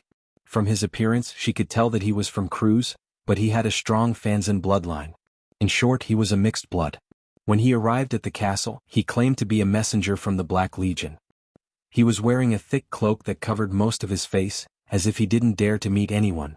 However, Falerne remembered that her lord had received him very seriously. Falerne was not a gossipy woman. When she heard Brando's order, she just nodded silently and was about to turn around and leave. However, at this time Brando called her again. Wait, Brando said, I called you in just now, not specifically for you to deal with these nobles. What do you mean? Falerne turned around and asked. Brando knocked on his forehead and seemed to think for a moment before replying. Just right, I can do two things at the same time. Contact the county and tell him to come to me immediately. Can you find him now? Tell him that I want to see Amandina now, immediately. Falerne nodded silently. Abbey's territory, Valhalla Fortress. Miss Shido, Your Highness the Crown Prince. Amandina saw the Crown Prince and Miss Scholar coming out of the hall and stood up to bow. Behind the Crown Prince were the youths of the Folded Sword Knight who were under house arrest a few months ago. There were more than 10 people in the group, all of them fully armed and ready to fight. These young nobles of Cruz seemed to have calmed down after a few months of tempering. But perhaps it was because they were used to staying in Valhalla. These proud youths of the Empire did not need to condescend to the lord of a small place. But for a lord like Brando who owned a fantasy fortress like Valhalla, they might not really see him as a mere Count of Erewhon. In fact, after a few months of getting along, they at least had a general understanding of Brando's strength. Even if it was only on the surface, it was enough to make people respect him. Even those powerful counts in the Empire might not be able to match up to such a small Count of Erewhon. Along with this, they also respected Brando's assistant, or rather assistant, Amandina. But that was it. Even in front of the real royal family of Erewhon, it would be difficult for these youths to show such a respectful attitude. After all, it was just the royal family of a small kingdom. Small countries like Erewhon had many vassal states on the border of the empire. But the crown prince himself, Lenoret, was still the same as a few months ago. He seemed a little taciturn and rarely talked to outsiders. In response to Amandina's salute, he just nodded slightly. He frowned slightly, as if he was thinking about some difficult problem at any time. The light in his eyes was also unfathomable. He did not speak, but Miss Scholar Shido beside him had already spoken on his behalf. Miss Amanda, is there something important that you suddenly called us for? Has the situation in the Empire changed again? Amandina silently looked at these cruise people and nodded. There are some changes, but this is not the main purpose of today. She paused for a moment and said, General Mangrove has contacted my lord. This sentence seemed to ignite the wildness in Lenorette's heart. The crown prince raised his head at once and his slightly deep eyes lit up. It's time? Chapter 991. The crystal ball seemed to be suspended in the darkness, and the flowing light reflected half of the woman's thin face. Her cheeks were deeply sunken, and her face was pale like a ghost. The woman pursed her lips tightly, and her terrifyingly thin lips seemed to be cut open by a knife on her dry skin. The shadow of the embroidered hood covered her eyes, and her sunken eyes emitted a faint light like a cat's in the darkness. She was expressionless. Soon, another face appeared in the darkness opposite her. It was also a woman's face, but it was a plump woman's face. The woman slowly walked out of the darkness with a sweet smile on her face. She squinted her eyes and greeted with a smile, I'm sorry but I'm sorry but I'm sorry. Long time no see, Krull. Only a sparkling crystal ball was left between the two of them, emitting a strange brilliance. The light dissipated in all directions and gradually merged into the darkness. The silence only lasted for a moment. Probably guessing that the other party wouldn't answer her, Anwei smiled. You know, I'm waiting for your answer. The secret can't always be hidden in the forest, and the magic moon will rise one day. What answer, Anwei? Krull raised his head and his empty eyes were like two whirlpools, eyes of insight. The witches of her race could see through the vortexes and traps in time during divination, and could clearly see the riddles of the future and the past. However, only the inheritor of the Sword of the Moon had the eyes that could truly dispel the fog. It was said that this pair of eyes was taken from the giant snake Kukulal, and had the ability to see the future. The witch's voice seemed to come from the abyss of hell, and it was so gloomy that it made one shiver. You already know the answer to this question. The plump woman frowned. Why are you so stubborn? This isn't your character. You know that the loyalty of mortals has no binding force on us. We witches are loyal to the true master, the dark dragon, Odin, the ruler of the Myrna people, and the leader of the army. Now the moon has returned to this land. She has returned, and the lion men, cave dwellers, harpies, mountain people, werewolves, and even the Myrna people worship her as their master. You know, the shadow of the dragon who knows everything has descended on this land. She is the person destined to be in the past, present, and future. The Witch Queen has already prophesied this. Why don't you turn back and be with me? Krull didn't say a word, but after a while, Anwei noticed that she was sneering. What are you laughing at? There was still a deathly silence in the darkness. Anwei's frown deepened. She had known Krull for many years and knew his temperament well. The witches of the Moon of Swords inherited the power of Hattie's sixth daughter, the beautiful Tedessa. The beautiful Tedessa grasped the domain of peace and communication. Therefore, the witches of the Moon of Swords were also known as the Witches of Darkness. They were blind walkers in the darkness and possessed the power to communicate with the mysteries and spirits. They obtained inspiration from those whispers and made keen predictions. Therefore, the more this woman in front of her remained silent, the more anxious Anwei felt. Babasha lied to us, Krull. That young man isn't the darkness dragon. Do you know, I heard some rumors? In the Great Glacier, some ancient ghosts are awakening. None of this points to that prophecy. I received a revelation from the Seven Dragon King. She was once the strongest ally of the darkness dragon. Krull, why aren't you talking? Answer me. There were rarely fierce disputes between the witches. Their mortal enemies would often use even more evil and cruel methods to deal with their opponents. It was just like the witches' motto, start by killing, end by killing. The magic of darkness had long eroded their hearts. They were cold, heartless, and indifferent to life, but they often didn't need meaningless quarrels. But today was clearly an exception. Even the dark space seemed to have sensed the tit-for-tat between the two witches. The gentle light emitted by the crystal ball had unknowingly become sharp. Krull's complexion appeared even paler under the dazzling white light. Her lips moved. Leave, Anwei. Fate has already been decided. You chose to stay? Anwei sucked in a breath of cold air. I thought you were just waiting for an opportunity. She still wanted to say something, but her voice had already become distorted. The crystal ball floating in midair seemed to have suddenly extracted the surrounding time and space. Even the flowing light was bent, forming a vortex that sucked in the darkness from all directions. Anwei revealed an expression of shock and anger. Her face was extremely distorted under such a strange situation. She let out a screech that changed the pitch of her voice. This is a dream? You actually dare to peep into my dream, Krull? How dare you? Her voice came to an abrupt end. When the light of the crystal ball was distorted to the extreme, the entire pitch-black space shattered into pieces. Anwei exploded like glass and then dissipated into the darkness. After an unknown amount of time, the thin woman opened her eyes again. Her forehead was covered in fine beads of sweat. She was in a small tent with Babasha and the sugar jar beside her. What did you see? Sugar jar hugged her seemingly inexhaustible candy jar and looked curiously at the mysterious woman. A dream about the future, Krull replied expressionlessly. You saw Anwei. Hee, that fat woman must be furious. Sugar jar laughed. But I'm a little curious. Krull, you have the eyes of insight. What exactly did you see and why did you choose to stand on our side? That's naturally because Sir is the true darkness dragon. Babasha at the side had a look of reverence. Lady Krull is the most outstanding prophet among the witches. Even she stands on Sir's side. This means that fate has already made a choice. That's not necessarily true, Babasha. Sugar Jar didn't seem to mind that her subordinates didn't agree with her view at all. She said with a smile, I heard that the most outstanding prophets among the witches are the witches from the Moon of Harp and the Moon of Heresy. The witches from the Moon of Harp control the power of Ekka's third daughter, Misha, and are in charge of the power of prophecy and charm. The witches of fate are the favorites of fate. The witches from the Moon of Heresy are believers of Timmy's. Their power has the true ability of insight. Compared to the dark witches who have mastered communication, they are probably even better in the path of prophecy. Now, the witches from the Moon of Harp have yet to appear, but Timmy's witch Roya has already stood on the side of the Silver Queen. From this, it can be seen that it's hard to say whether our Sir is the Darkness Dragon or not. At least I don't think he's the Darkness Dragon. But he's more interesting. I like him more. I don't want to be on the side of that old woman. As a witch from a branch family, Babasha naturally didn't understand the inheritance of the witches as well as Sugar Jar. When she heard the words of her own family's inheritor, she became a little worried for a while.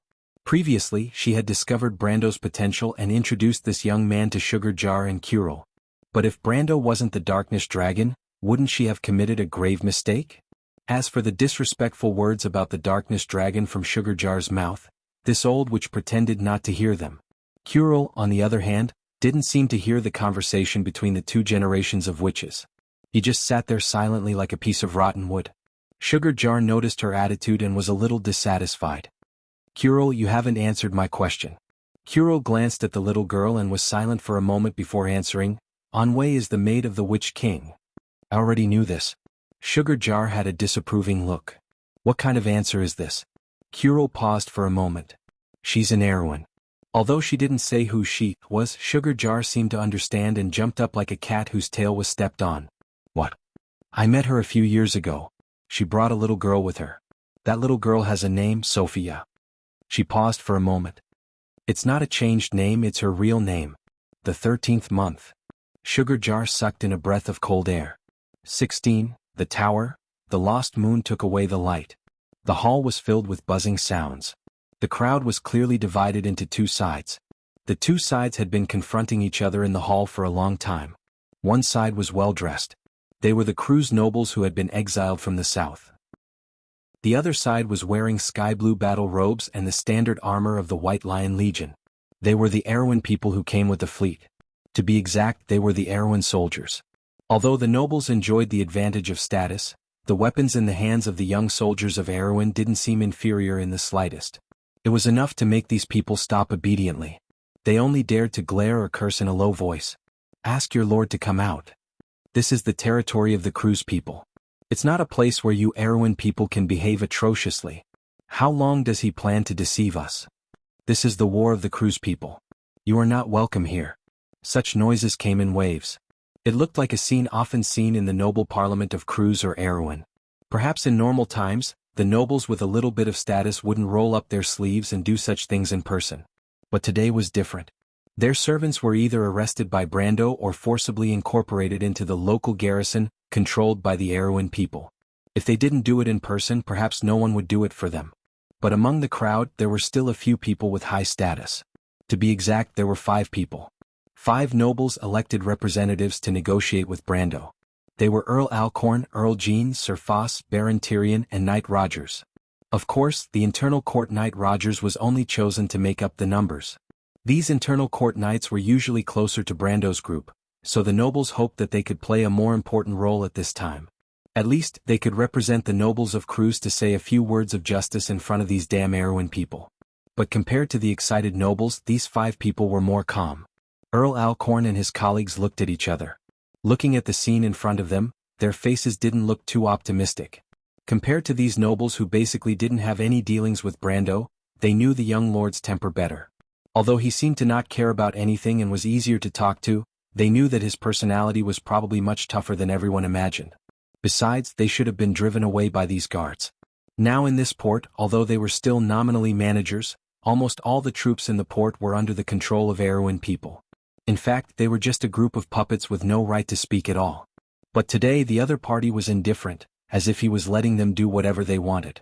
Whether it was Earl Alcorn or the other nobles, they faintly smelled the scent of a conspiracy. But at this moment they were already in a difficult situation. Except for Knight Rogers, who was forcibly dragged here and could still look on coldly, the other nobles' foreheads were faintly sweating. Although the other nobles next to them were enthusiastic, the 4 noble representatives in the middle had been staring at the door on the second floor of the hall.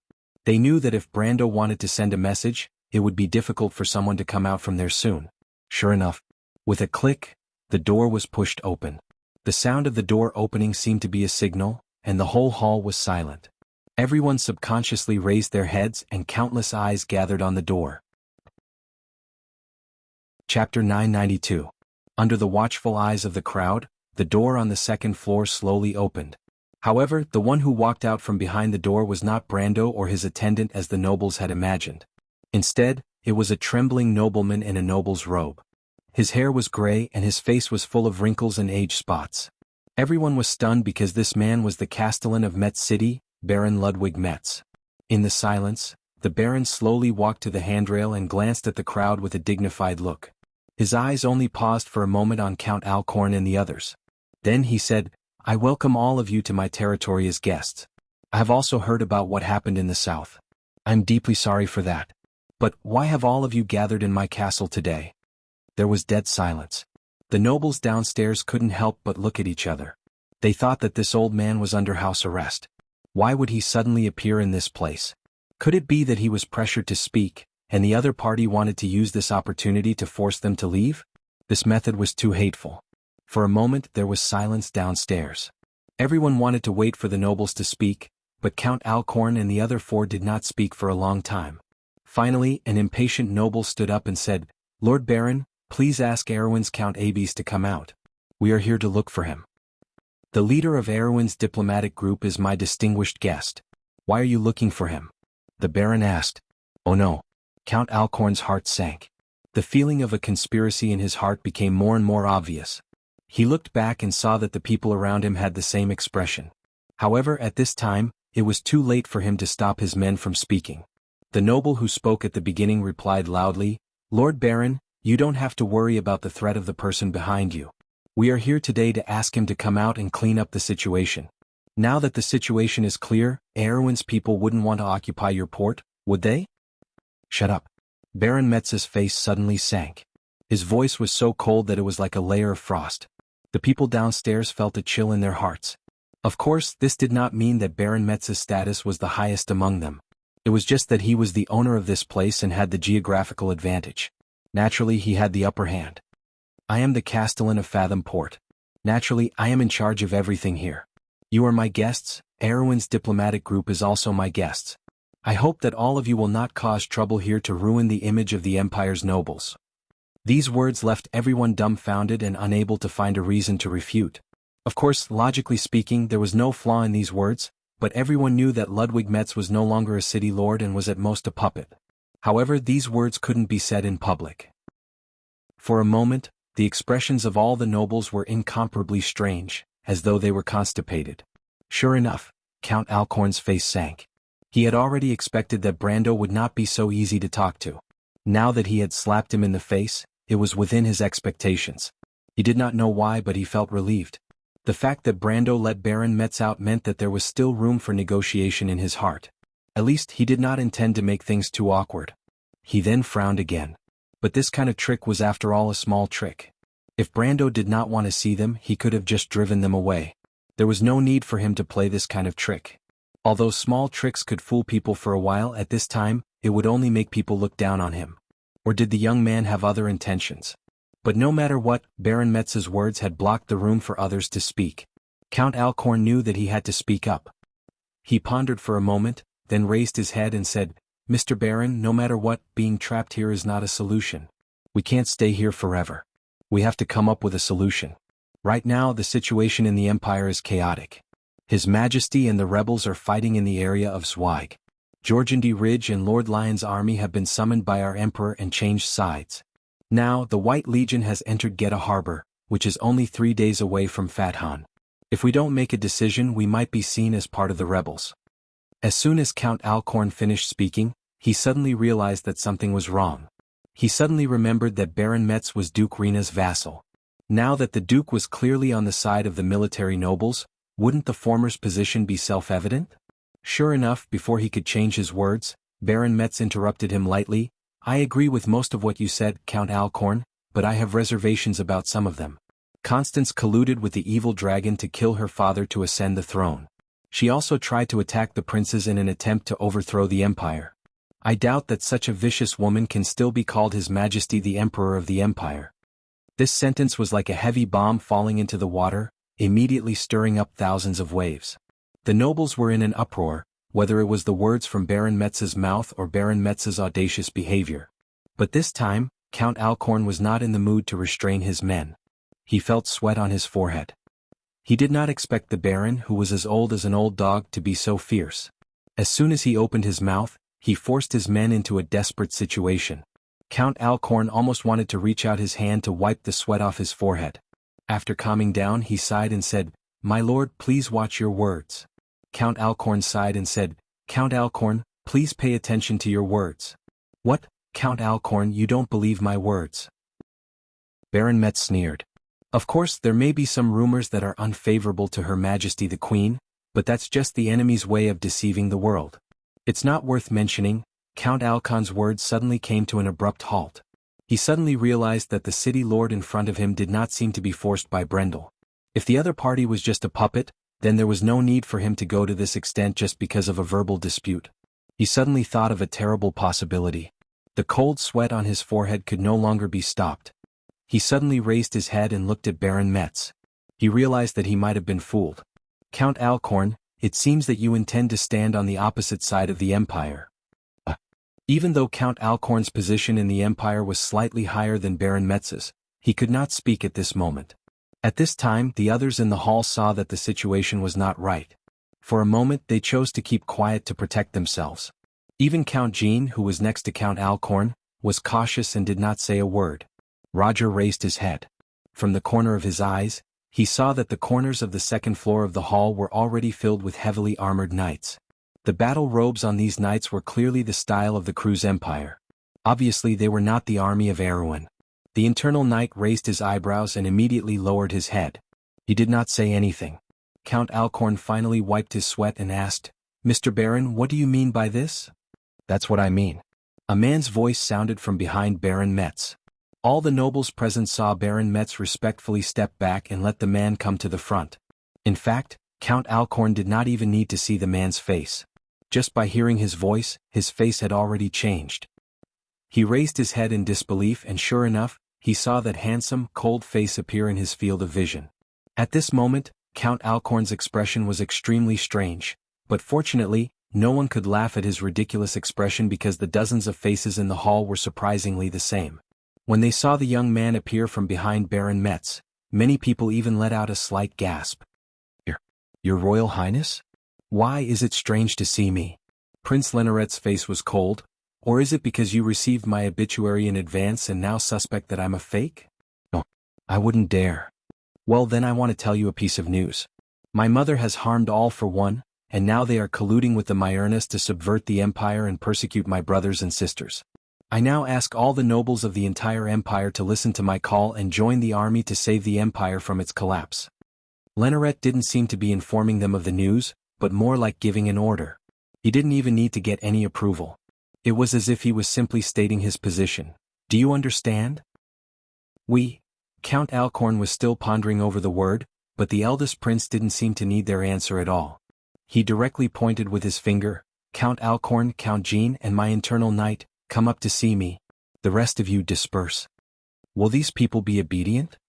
Just as the eldest prince was showing his power, Roman, Brando, and Falern were actually standing in the hall on the second floor, watching the farce not far away, and the merchant girl asked curiously. Brando shook his head silently. That's the Cruz people's business. He paused and added, there are many forces within the empire. In fact, the Silver Queen only controls the nobles of Cloak Bay, which means that only the White Legion and a part of the Imperial Navy are truly loyal to her. Even the Red Legion has to be greatly discounted. Otherwise, the Wind Elves have stopped fighting for a few weeks, and they didn't have the slightest reaction in the Four-Leaf Clover Plains. As for the rest of the mountain people in Senia, they are all ethnic minorities within the empire. Since they are called ethnic minorities as the name implies, there won't be too many people and even fewer troops. Compared with the several main legions of the empire, they are not worth mentioning at all. The remaining witches and Myrnas are not even a fraction of the total. The empire is a huge monster and these forces may be strong in the hands of a lord, but in the empire they are nothing. At least they can't determine the strength of the empire. I understand now, Romain said in realization. The reason why the nobles of Ludwig keep retreating is because they're all in a state of disunity. They're all fighting for themselves and have their own plans. It's like a business investment that doesn't have a clear goal and is fickle. Naturally, it'll lead to failure. Smart, Brando praised and patted Roman's forehead, causing the latter to glare back at him. He smiled and said, there are many rebels in the empire, and the number of people loyal to the Holy Cathedral of Fire is much more than you think. It's just that these forces are too scattered, and any one of them will not be a match for Her Majesty. Everyone has the idea of protecting themselves and this is not surprising. In the case of absolute strength, except for a few extreme cases, no one will choose to die in vain. But if the strength is not as great as you think, then it's different. Now that we have a common interest to rely on, it's different. A common interest to rely on? Falern looked at Brando strangely. My lord, are you talking about the eldest son of the Emperor? Brando chuckled. I've said it before, this person is a rare commodity. Brando, when did you say that? Romain raised her eyebrows curiously. Of course I did. Why else would I keep him here? Now that his bluff was exposed, the young count couldn't help but feel a little angry. You should know that at that time, it wasn't easy for me to hide the whereabouts of the next successor of the empire. Furthermore, it was a huge political and diplomatic risk. If it weren't for today's benefits, how could I have convinced our stubborn princess? Out of his familiarity with Brando's character, the Roman looked at him suspiciously, but Falern seemed to believe him. The wild elf girl frowned slightly. The forces in the Cruz Empire are intricate and complicated. Which ones are loyal to the Silver Queen, and which ones are loyal to the eldest son of the Emperor? What are their relationships? My lord, have you investigated all of this? Of course, Brando sighed. The Cruz Empire is too close to us and the Empire is too strong. We cannot understand ourselves but we must understand the Empire. Falern was silent. She was born in Eloranta, a place that stood aloof from worldly affairs. Later on, like many other wild elves, she traveled to White City with her younger sister. There, she joined a mercenary group and became a mercenary wizard.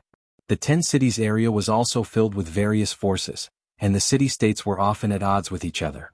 However, as a mercenary she often did not need to consider so many things. It was also difficult for her to experience the feeling of treading on thin ice all day long. It was only at this moment that she seemed to have a new understanding of the young lord beside her. She could not help but frown and look at the latter with a very complicated expression. Unfortunately, Brando didn't notice the expression of his private secretary at all. At this moment he thought of Erwin, Abes, and the vast black forest. One day, Erwin would no longer need to rely on the breath of others to survive. At that time, Erwin would also have a vast territory and powerful strength. Erwin's people would no longer need to guess the thoughts of others to live. They would also be fierce lions standing proudly on this land. Perhaps only at that time, the wishes of the eldest princess and the Valkyrie would be fulfilled. Brando suddenly remembered the princess and the Valkyrie in the game.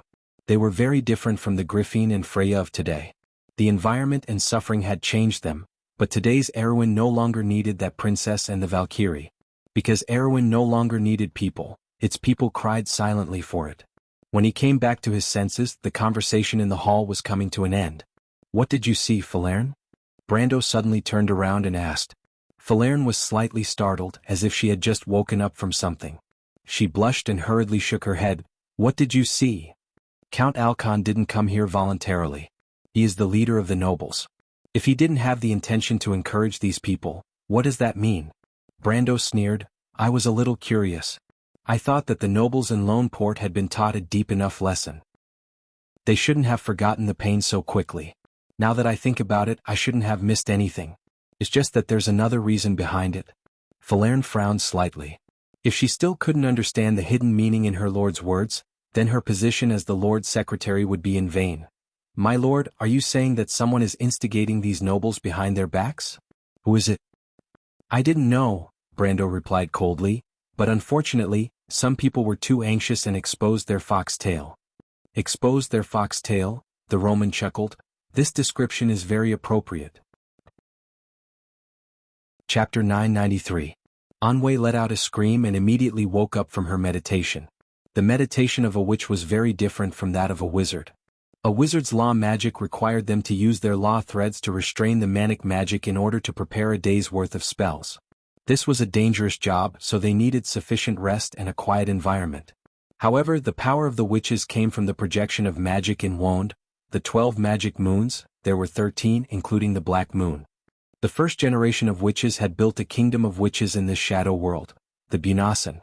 This was a kingdom where pure magic and the spiritual world intertwined. It did not exist in the material world, but every witch had to immerse their spirit in it. During the day they were active in the real world. During the night, they would enter the kingdom of witches from their dreams and communicate in whispers in the spiritual world. However, the shadow world was even more absurd and dangerous than the real world. In the world of dreams, the slightest carelessness would cause one's spirit to be lost in the depths of the darkness. Thus, the witches would carefully guard their own domain and use meditation to calm themselves. This was an important ritual that could not be failed. Once it failed, the consequences would be very severe. Very serious. Curel. The witch let out an unforgettable cry of anger. You deserve to die. A few young witches rushed in from outside the tent and looked at the disheveled Anwei in panic. Anwei pointed at them and sternly said, Quick, kill that cat. Outside the tent, there was a curved maple frame with a golden cage hanging from it. Inside the cage was a black cat. At this moment, the black cat was restlessly circling the golden cage with its back hunched. All the hair on its back stood on end. Its green eyes stared at the corner of the tent as it bared its fangs and continuously let out mournful screams. In Wonde, people believed that cats were the incarnations of witches. In some places, cats were burned alive, and the black cat, which was regarded as unlucky, was even more difficult to escape. Hatred and cruelty towards cats also appeared in legends from time to time. In a sense, this saying was not wrong. Witches used cats as their incarnations when they encountered something they could not escape from in the shadow world. When they were in danger, they would use cats to replace themselves. But at this moment, Anwei seemed as if she'd seen a venomous snake when she saw the black cat. The young witch then pulled out a shiny knife and stabbed it into the black cat's body. The black cat let out a strange scream and fell into a pool of blood. The young witch then stabbed the cat an inch behind its right front foot. The bottom of the cage was now covered with sticky blood. The other two young witches immediately drew shadows on the ground. The obscure characters began to perform the dream-devouring technique. Although the witches in the witch country of Bunasan could communicate with each other mentally, they would rarely allow others to enter their own domain. The world of shadows was vast and boundless. If not for the invitation of their master, others would rarely dare to walk through the world of traps and enter the dreams of others. But there is one exception, and that is the shadow world. The natives of the shadow were spirits born in the darkness. The witches of the Moon of Swords were in charge of communication and peaceful domains. Anwei was shocked and angry. Curel must have communicated with a spirit in the darkness and found her location. The dream-devouring technique could devour dreams. The witches' meditation was carried out in their dreams, and to invade their domain, one would also need to enter the dream world. Therefore, the dream-devouring technique was the best defensive spell. The young witches nimbly set up the ritual. Obviously, this was not the first time they had done this. However, before they could chant the first incantation, the dim space around the tent suddenly lit up. A bright spot of light fell from the sky, like a stone falling into the water. With the landing point as the center, circles of circular patterns rippled out. A dazzling light seeped out from the center of the circular patterns. The light spot immediately spread into a spot of light. The spot of light gradually grew larger, forming a stable light door. Anwei and the other young witches subconsciously stopped what they were doing. This wasn't a witch's method, but a supernatural power. Among the things that the witches were most familiar with, there was only one thing that possessed such power. And that was the spirit. The contract spirit, White Mist, casually opened a passage to reality through the shadow world. This action was so familiar to her, as if it had already formed a fixed memory of her body thousands of years ago. She leaped through the light door, drawing a beautiful arc as she landed on the ground. The moment she entered the material world, she turned back into a white fox. Raising her head, she used her beautiful ruby eyes to stare at the few people in front of her, and Wei and the few young witches beside her. Behind her were Babasha and the smiling sweets. The smiling little girl hugged her sweets and jumped through the light door, stopping behind White Mist. The Shire followed. The Shire brought 3 people and rolled out 3 times. The young people in red-lined magus robes strolled out of the light door unhurriedly. Last was the dark witch of the Moon of Swords, Krull. Krull was a little weak at the moment. Her steps were light, and her complexion was not much better than Anwei's, who had been severely injured by her in the dream world. Anwei's eyes widened, but she did not harshly question Krull why she wanted to harm her. She did not even make a sound. This chubby, round-faced witch's gaze was fixed on White Mist, as if she had seen some terrifying creature. This was not the first time she had seen White Mist. White Mist usually hung on her neck like a scarf. On the neck of the young lord's little fiancée, it was really hard not to notice it. Normally it would definitely not be like today, emitting the aura of a powerful spirit.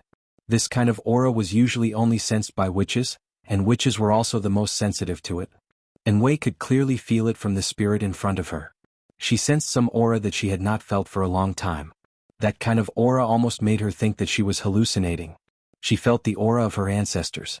The first generation of witches had merged their souls into the shadow world and constructed the Bunasan Witch Kingdom. Their souls wandered in the desolate shadows and became the most powerful spirits in the dark world. However, ever since the witch race had been completely defeated in the War of the Holy Saints and even split up, the Bunasan Witch Kingdom had been severely injured. These most powerful spirits no longer appeared in the world, and no witch had ever summoned them again. All the witches thought that they had already dissipated, just like the most precious inheritances of the witches. They had also dissipated in the fragmented spiritual world. In the middle. You. Who exactly are you?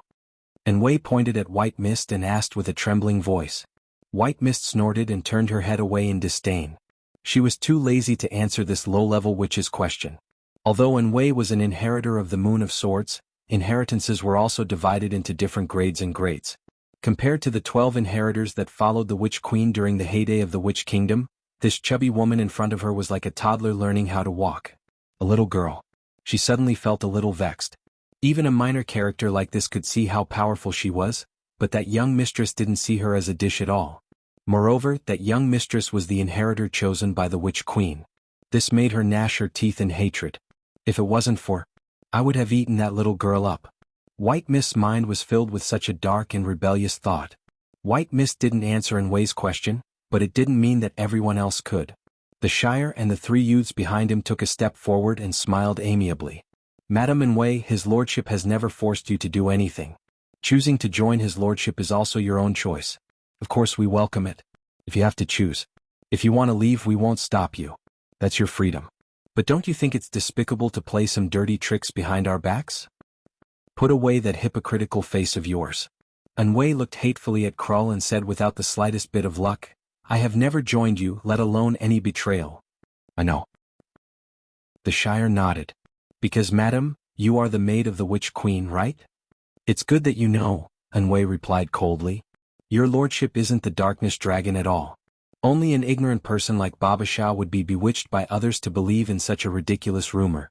My master has long predicted the arrival of my queen. There will only ever be one queen and she has already come to this world. Yet you don't bow down to her? You are a subject and still intend to resist stubbornly. What a joke. She turned her head and stared at Krull. What I don't understand the most is you, Krull. You clearly know that young man isn't the darkness dragon, so why are you still so obstinate? You even don't hesitate to use such a forbidden technique. What exactly are you doing this for? Krull slowly raised her head and stared coldly at her colleague. Her face was deathly pale as if she was a dead person, but she opened her mouth. Brando isn't the darkness dragon. This was a definite tone. Anwei's eyes widened. You know? Since you know, then why did you? She seemed to have seen something extremely unbelievable, to the extent that her voice became distorted. You actually chose to betray him?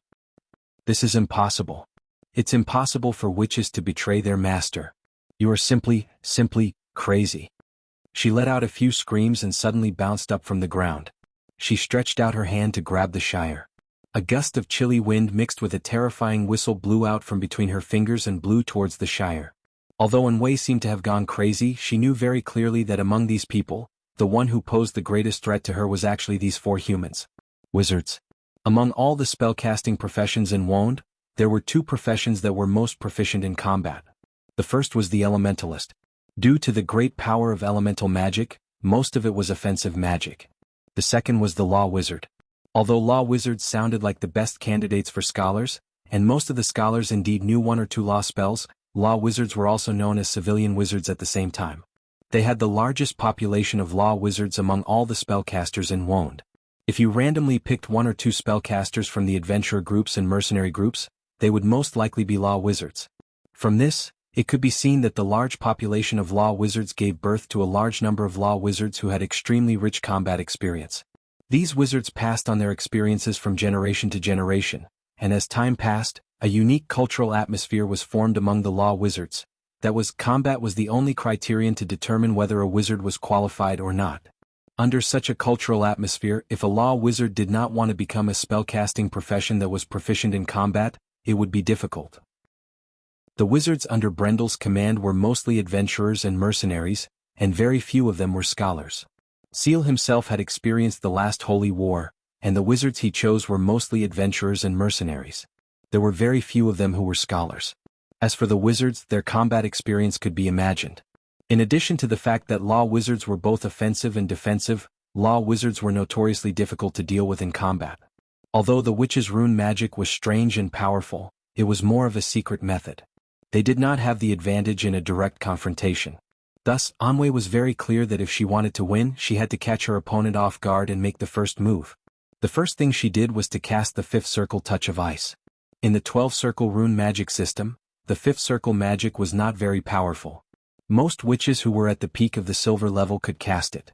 However, this witchcraft was one of the rare direct attack witchcraft, and its effect was very practical. It was a spell that directly attacked the soul, and it could freeze the soul for a short period of time, and it could even kill opponents who were weaker in strength. Of course, Anwei did not expect that she would be able to kill 4 law wizards who were at least at the 5th circle in a single attack, especially when she knew that the Shire was a great wizard mentor who was close to the elemental domain. She only hoped that this attack of hers would be able to obstruct her opponent for a short period of time. She would be able to calmly cast the following spell. The witches were experts in the study of souls, and their achievements in this area were on par with the necromancers who studied the art of summoning. On the other hand, law wizards were not very good at this, so Anwei believed that she had a high chance of succeeding. In fact, her attack was extremely fast, and with a claw, complicated magic runes appeared in her palms that were as pale as snow. She completed this spell in the blink of an eye, and her powerful strength could be seen clearly. The whistling icy wind swept towards the Shire. The Shire smiled faintly and chanted an incantation. In the name of law, I let the lines disperse, and there will no longer be a medium in space. Although law wizards were not good at souls, they were good at magic. Any magic transmission in space required a medium, and even space itself was a type of law. This was also the most difficult part about law wizards. Their study of incantations was extremely profound, and the ability of a sage like dismantling an incantation was as common as eating a meal to them. It was a miraculous thing. Magic was only a profound knowledge in front of law wizards. It was not mysterious at all. Law wizards were opponents who understood spellcasters the best. The whistling icy wind that was enough to freeze everything seemed to have met an invisible wall in front of the Shire. It slowed down and finally stopped, turning into snow-white ice dust that dissipated into nothingness. Anwei was stunned. She had long known that law wizards were difficult to deal with, but she did not expect the Shire to be so powerful. She took a shaky step back and hesitated for a moment. This was because she realized that she could not find a way to deal with this young man in front of her, not to mention that there were 3 law wizards behind him who were equally difficult to deal with. The Shire seemed to have seen this witch's retreat. He smiled faintly and said, "Surrender yourself, Madame Anwei. Since I'm here I can't let you escape. Moreover, I've always been a timid and cautious person, and I've even brought 3 assistants with me." He spread out his hands. "My lord is not a bloodthirsty person. As I said, you are free to come and go. However, the current situation is not very suitable. As long as you are willing to work here for a while, we won't make things difficult for you." "You intend to put me under house arrest?" Anwei narrowed her eyes somewhat dangerously. Chapter 994. In the hall of the Valhalla tree, the hall was silent for a moment. Amandina slowly put down her hand, the prismatic crystal in her hand emitting a faint light. Amandina's eyes also emitted a faint light, but she did not say a word. The princess looked at her from the side and asked softly, "What's wrong? What did Count Tonajul say?" "The Empire. How is the situation over at Metz? Are the Count and the others doing well? Is the situation irreversible?" Amandina's eyes instantly regained clarity. She seemed to have come back to her senses and suddenly realized something. "What? No, it's nothing, the Lord and the others are doing well. There was a small accident, but the situation is still under control." She was silent. Brando rarely talked to her about her father, but just now he asked her about her father in a serious manner. "Amandina, there's something about your father that I want to talk to you about. Are you familiar with your father's life?" "Familiar? What I mean is, your father was a keen adventurer, but do you know where he went when he was alive? I mean, where are the strange places? Is this important, my lord?" "Very important. For now, Amandina, I suspect that your father's death is not that simple." Amandina's heart was in a mess. She silently clenched the crystal, the sharp point piercing her skin without feeling it at all. Her father's death might not be an accident but a conspiracy. Conspiracy, this word jumped in her mind. Her childhood memories were very simple. At that time she lived with her family in the Stone District. It was not a noble district at most, it was a place where the middle class of Brags lived. When she was a child, her family's life was quite good. It was a carefree time. Her father was a respected gentleman and people called him Sir. According to her mother's description, their family was indeed considered noble. Their family had a glorious time, and their ancestors were once knights of the kingdom and had made outstanding achievements. But that was it. Her father was indeed a keen adventurer, and spent most of his time outside. He had been to many places and Erwin had almost left his footprints everywhere. He even went abroad a few times, such as the Empire and the Duchy of Great Antler. But Amandina did not know the specific places he had been to. She remembered that her father loved to tell her stories of his travels when she was young, but out of a rebellious mentality she did not deliberately record them. She only remembered that there was nothing too special about the places he went, what kind of beautiful scenery he saw, and a few times he encountered danger, but it was very normal. His father had a few friends, but most of them were not fixed. They were just traveling friends, so it was unlikely that they would fall into a trap. There was something special about her father. Amandina remembered that he seemed to be particularly interested in collecting stones from all over the world, from agate, obsidian, chalcedony, and all kinds of raw stones. He did not care about the value of the stones themselves, but was more interested in the process of them being buried underground and seeing the light of day. No one knows what kind of soul-stirring beauty is hidden in these ugly stones, Amandina. They may be worthless or they may be worth thousands of gold, but that is not important. What is important is that every stone that is buried deep underground has seen the light of day. They have witnessed a period of history, and compared to this long period of time, our lives are as short as an instant. She remembered that her father was a devout follower of the Friars of Gaia. In addition to Martha, the friars also believed in Martha's follower, the goddess of earth, Gaia. Her father was passionate about unearthing the gemstones buried deep in the earth to feel the history and emotions contained in the stones. Amandina suddenly remembered that one day, her father brought a gem that she had never seen before to her and brought it over to her. "Amandina, this stone is called amber. I found it in a strange place. Look at its beauty, but it is not just a gemstone. Amandina, do you know that there are many gemstones in this world that contain unimaginable magic, and amber is one of them?" "Magic? It is the driving force of our world. With it, people can use magic, soar in the sky, and even change this world. With it, I can become a wizard, father?" "No, Amandina. For wizards, magic is a privilege that only a few people have. But this stone is different. The people of Zell invented the Magitech, and this stone will eventually change our world." "This is amber?" "Haha, this is an amber ore, Amandina. It's still far from being an amber ore, but it doesn't matter. These amber ores contain a great secret. It's like a key, and one day we'll be able to see the real amber or Amandina. Yes, father. It was as if a door had suddenly opened in the darkness, and the memories flowed out like a silent stream. Amandina slowly opened her palm and lowered her head. The diamond-shaped crystal shone in the dim light. This was a long-distance projection crystal made from mana moonstone. It was a true magic gemstone, but it was far less beautiful than the amber gemstone that her father gave her that afternoon many years ago. The magic gemstone was the crown of gemstones, and the amber gemstone was the brightest star on the crown. After that, her father began to become more and more obsessed with exploring, and the time he spent at home became less and less. Every time he would take a large sum of money from home. The neighbors whispered that her father had a mistress outside, and her mother became more and more depressed as the days passed. It was at that time that her impression of her father gradually changed. From the original respect, to resentment, to indifference, and finally she seemed to have forgotten his existence. Until Brando sent the news of his death to her. At that time Amandina felt that she should not be surprised at all. Because sometimes she could not help but wonder if her father had another woman outside, but at least Brando gave her a negative answer. At least he did not cheat them. But this was not a reason for her to forgive him. This stone is called amber. It will provide endless power for the Magitech.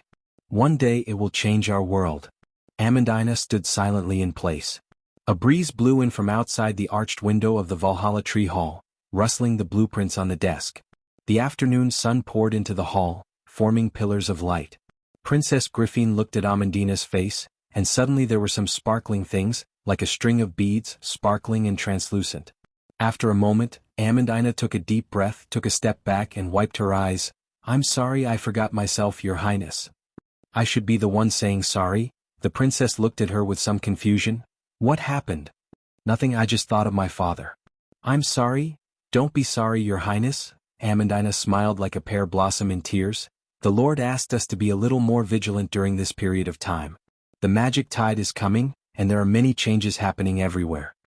"Indeed," Griffin sighed, "but what really makes me feel uneasy is something else. The undead are starting to become restless again." Amandina was about to leave, but when she heard this, she stopped. "Your Highness, the royal faction seems to be not right. Count Tanagel's reform has hurt the interests of the dukes, but our strength is far greater than theirs. There is no need to worry." Amandina seemed to be getting to know the princess again. "What's wrong?" "Your Highness, I hope you will seriously consider what I told you last time." Princess Griffin's face was slightly red. "I will seriously consider it." "Amandina's father is a believer of the Gaia Friars?" The light of the projection crystal flashed twice and then dimmed. Brando silently put down his hand and frowned. "The Gaia Friars? Is there such a church in Erewhon, and it's active near Bragg's? Why haven't I heard of it before? There are many churches in Erewhon that believe in the goddess of Gaia, and the more famous ones are the Church of the Silver Lily and the Church of the Holy Cross, but I've never heard of an organization called the Gaia Friars. Is it some kind of cult? But it doesn't seem like it, and collecting stones isn't a shameful thing to do. Amandina's father found the amber stone in Yenbao, but what does the amber stone have to do with this thing?" Brando took out the grayish-brown stone from his other pocket. "This thing doesn't seem to have any relation to the amber stone, but it seems to be a fragment of some kind of shale."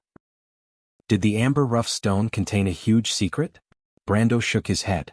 It seems that Amandina's interest in magic devices originated from her father, but whether her father was only interested in the endless power provided by the magic gem, or whether he was pursuing some other secret, and the secret of the amber stone, only the heavens would know. If even Amandina doesn't know, then the only clues left would probably fall on her father's friends when he was alive, and that strange Gaia Friars. Amandina said that her father didn't have many friends when he was alive, and most of them weren't fixed. This doesn't sound like a problem, but it's a bit strange when you think about it. If her father was just a nobleman who was passionate about exploration, then it's fine, but he was also a devout believer of the Gaia Friars. Then the question is, where are his church members? Could it be that this Gaia Friars is similar to some of the strange hermit friars in Erewhon? Most of the church members don't know each other and they don't interact with each other. Why did it sound like a cult? If there's something abnormal, then it's a demon. It seems that the clues will fall on this. He suddenly stopped. "Brando?" Romain was a little puzzled. He raised his head and furrowed his brows. His eyes swept across the area in front of him as if he was looking for something. One of his hands was on the collar of the Count's coat, while the other hand reached into the coat and grabbed the cold hilt of Haoran Gaia. Falern's brows were furrowed as well. Her left hand was holding a large scroll of parchment, while her right hand reached out, and a silver cane appeared out of thin air and landed firmly in her hand. Dream manipulation? In front of him was an empty walkway. This walkway was connected to the hall in front of him, and it was brightly lit. Torches shone on the walls, but there wasn't a single person in the walkway, and it was strangely quiet. Count Brando, you're very sharp." A burst of laughter sounded. She clapped her hands lightly, and 4 white-robed witches suddenly appeared out of thin air. They suddenly appeared in the empty walkway and blocked the way. The air between the 2 witches in front of him trembled slightly, and a beautiful witch slowly walked out. This was a beautiful and mysterious woman. She had a pair of impressive lake blue eyes, and the diamond-shaped crystal on her forehead shone with a strange light. She was also a witch. Marietla, eldest daughter of Ekis, believer of Dark Kohua, witch of the month of lies in December. The witch smiled slightly, and this smile made everything lose their color. She lightly opened her mouth and said, "Witch of deceit, I'm here to borrow Count Brando's head." "My lord." Brando stretched out his hand to stop Falern, who was about to attack, and motioned for her and Roman to step back. He raised his head and looked at the 5 witches. "I heard that among the 12 witches in this generation besides the Witch King, the strongest one is the believer of the Golden Sea, the Witch of Despair. The second strongest one is the Witch of Deceit, Madame Marietla. I think you're her." As expected of a human who claims to be the inheritor of the Dark Dragon. "You know us quite well." Marietla praised with a smile. "Claim to be?" Brando shook his head. "I've never claimed to be the Dark Dragon. I've seen Odin, but that doesn't mean I agree with his views." "You've seen my king?" Marietla raised her eyebrows slightly and then reacted, "Yes, after all, you have my king's inheritance in your body. But it doesn't matter whether you agree with my king's path or not. The Supreme doesn't need the approval of mortals." "So you're saying that you're the ones behind this?" "Haha," Marietla laughed. "The one who did it was Anvi. The witches of the Moon of Cup are good at changing people's hearts. Besides, those nobles have ulterior motives. My power comes from integrity and wisdom, so I don't care about these trivial matters. Playing with people's hearts is a small trick, but the order and fate of this world cannot be changed. Do you understand, Count?" "So you're an accomplice." Marietla frowned slightly and her voice turned cold. "Do you understand the situation, Count? You've only just entered the elemental realm. In my domain no one can save you." She turned her eyes to Roman and Falern and laughed. "You're not counting on those people outside, are you? Don't worry, in this dream I've weaved for you no one will be alerted. I'll let you die peacefully." "I see, I think I understand." Brando pulled out Haoran Gaia, and his left hand passed to his right hand. The tip of the sword pointed downwards, gently touching the ground. He held the sword in one hand and grinned, "My head is here, you can come and try." You're tuning in to the Han Li's Wuxia Adventures YouTube channel. We're so grateful for your support, and don't forget to subscribe to join us on this incredible journey through captivating stories. Your generosity through donations truly makes a world of difference, as it's the primary source of revenue that allows me to expand and enhance this channel for you. Thank you from the bottom of my heart for being a part of this adventure.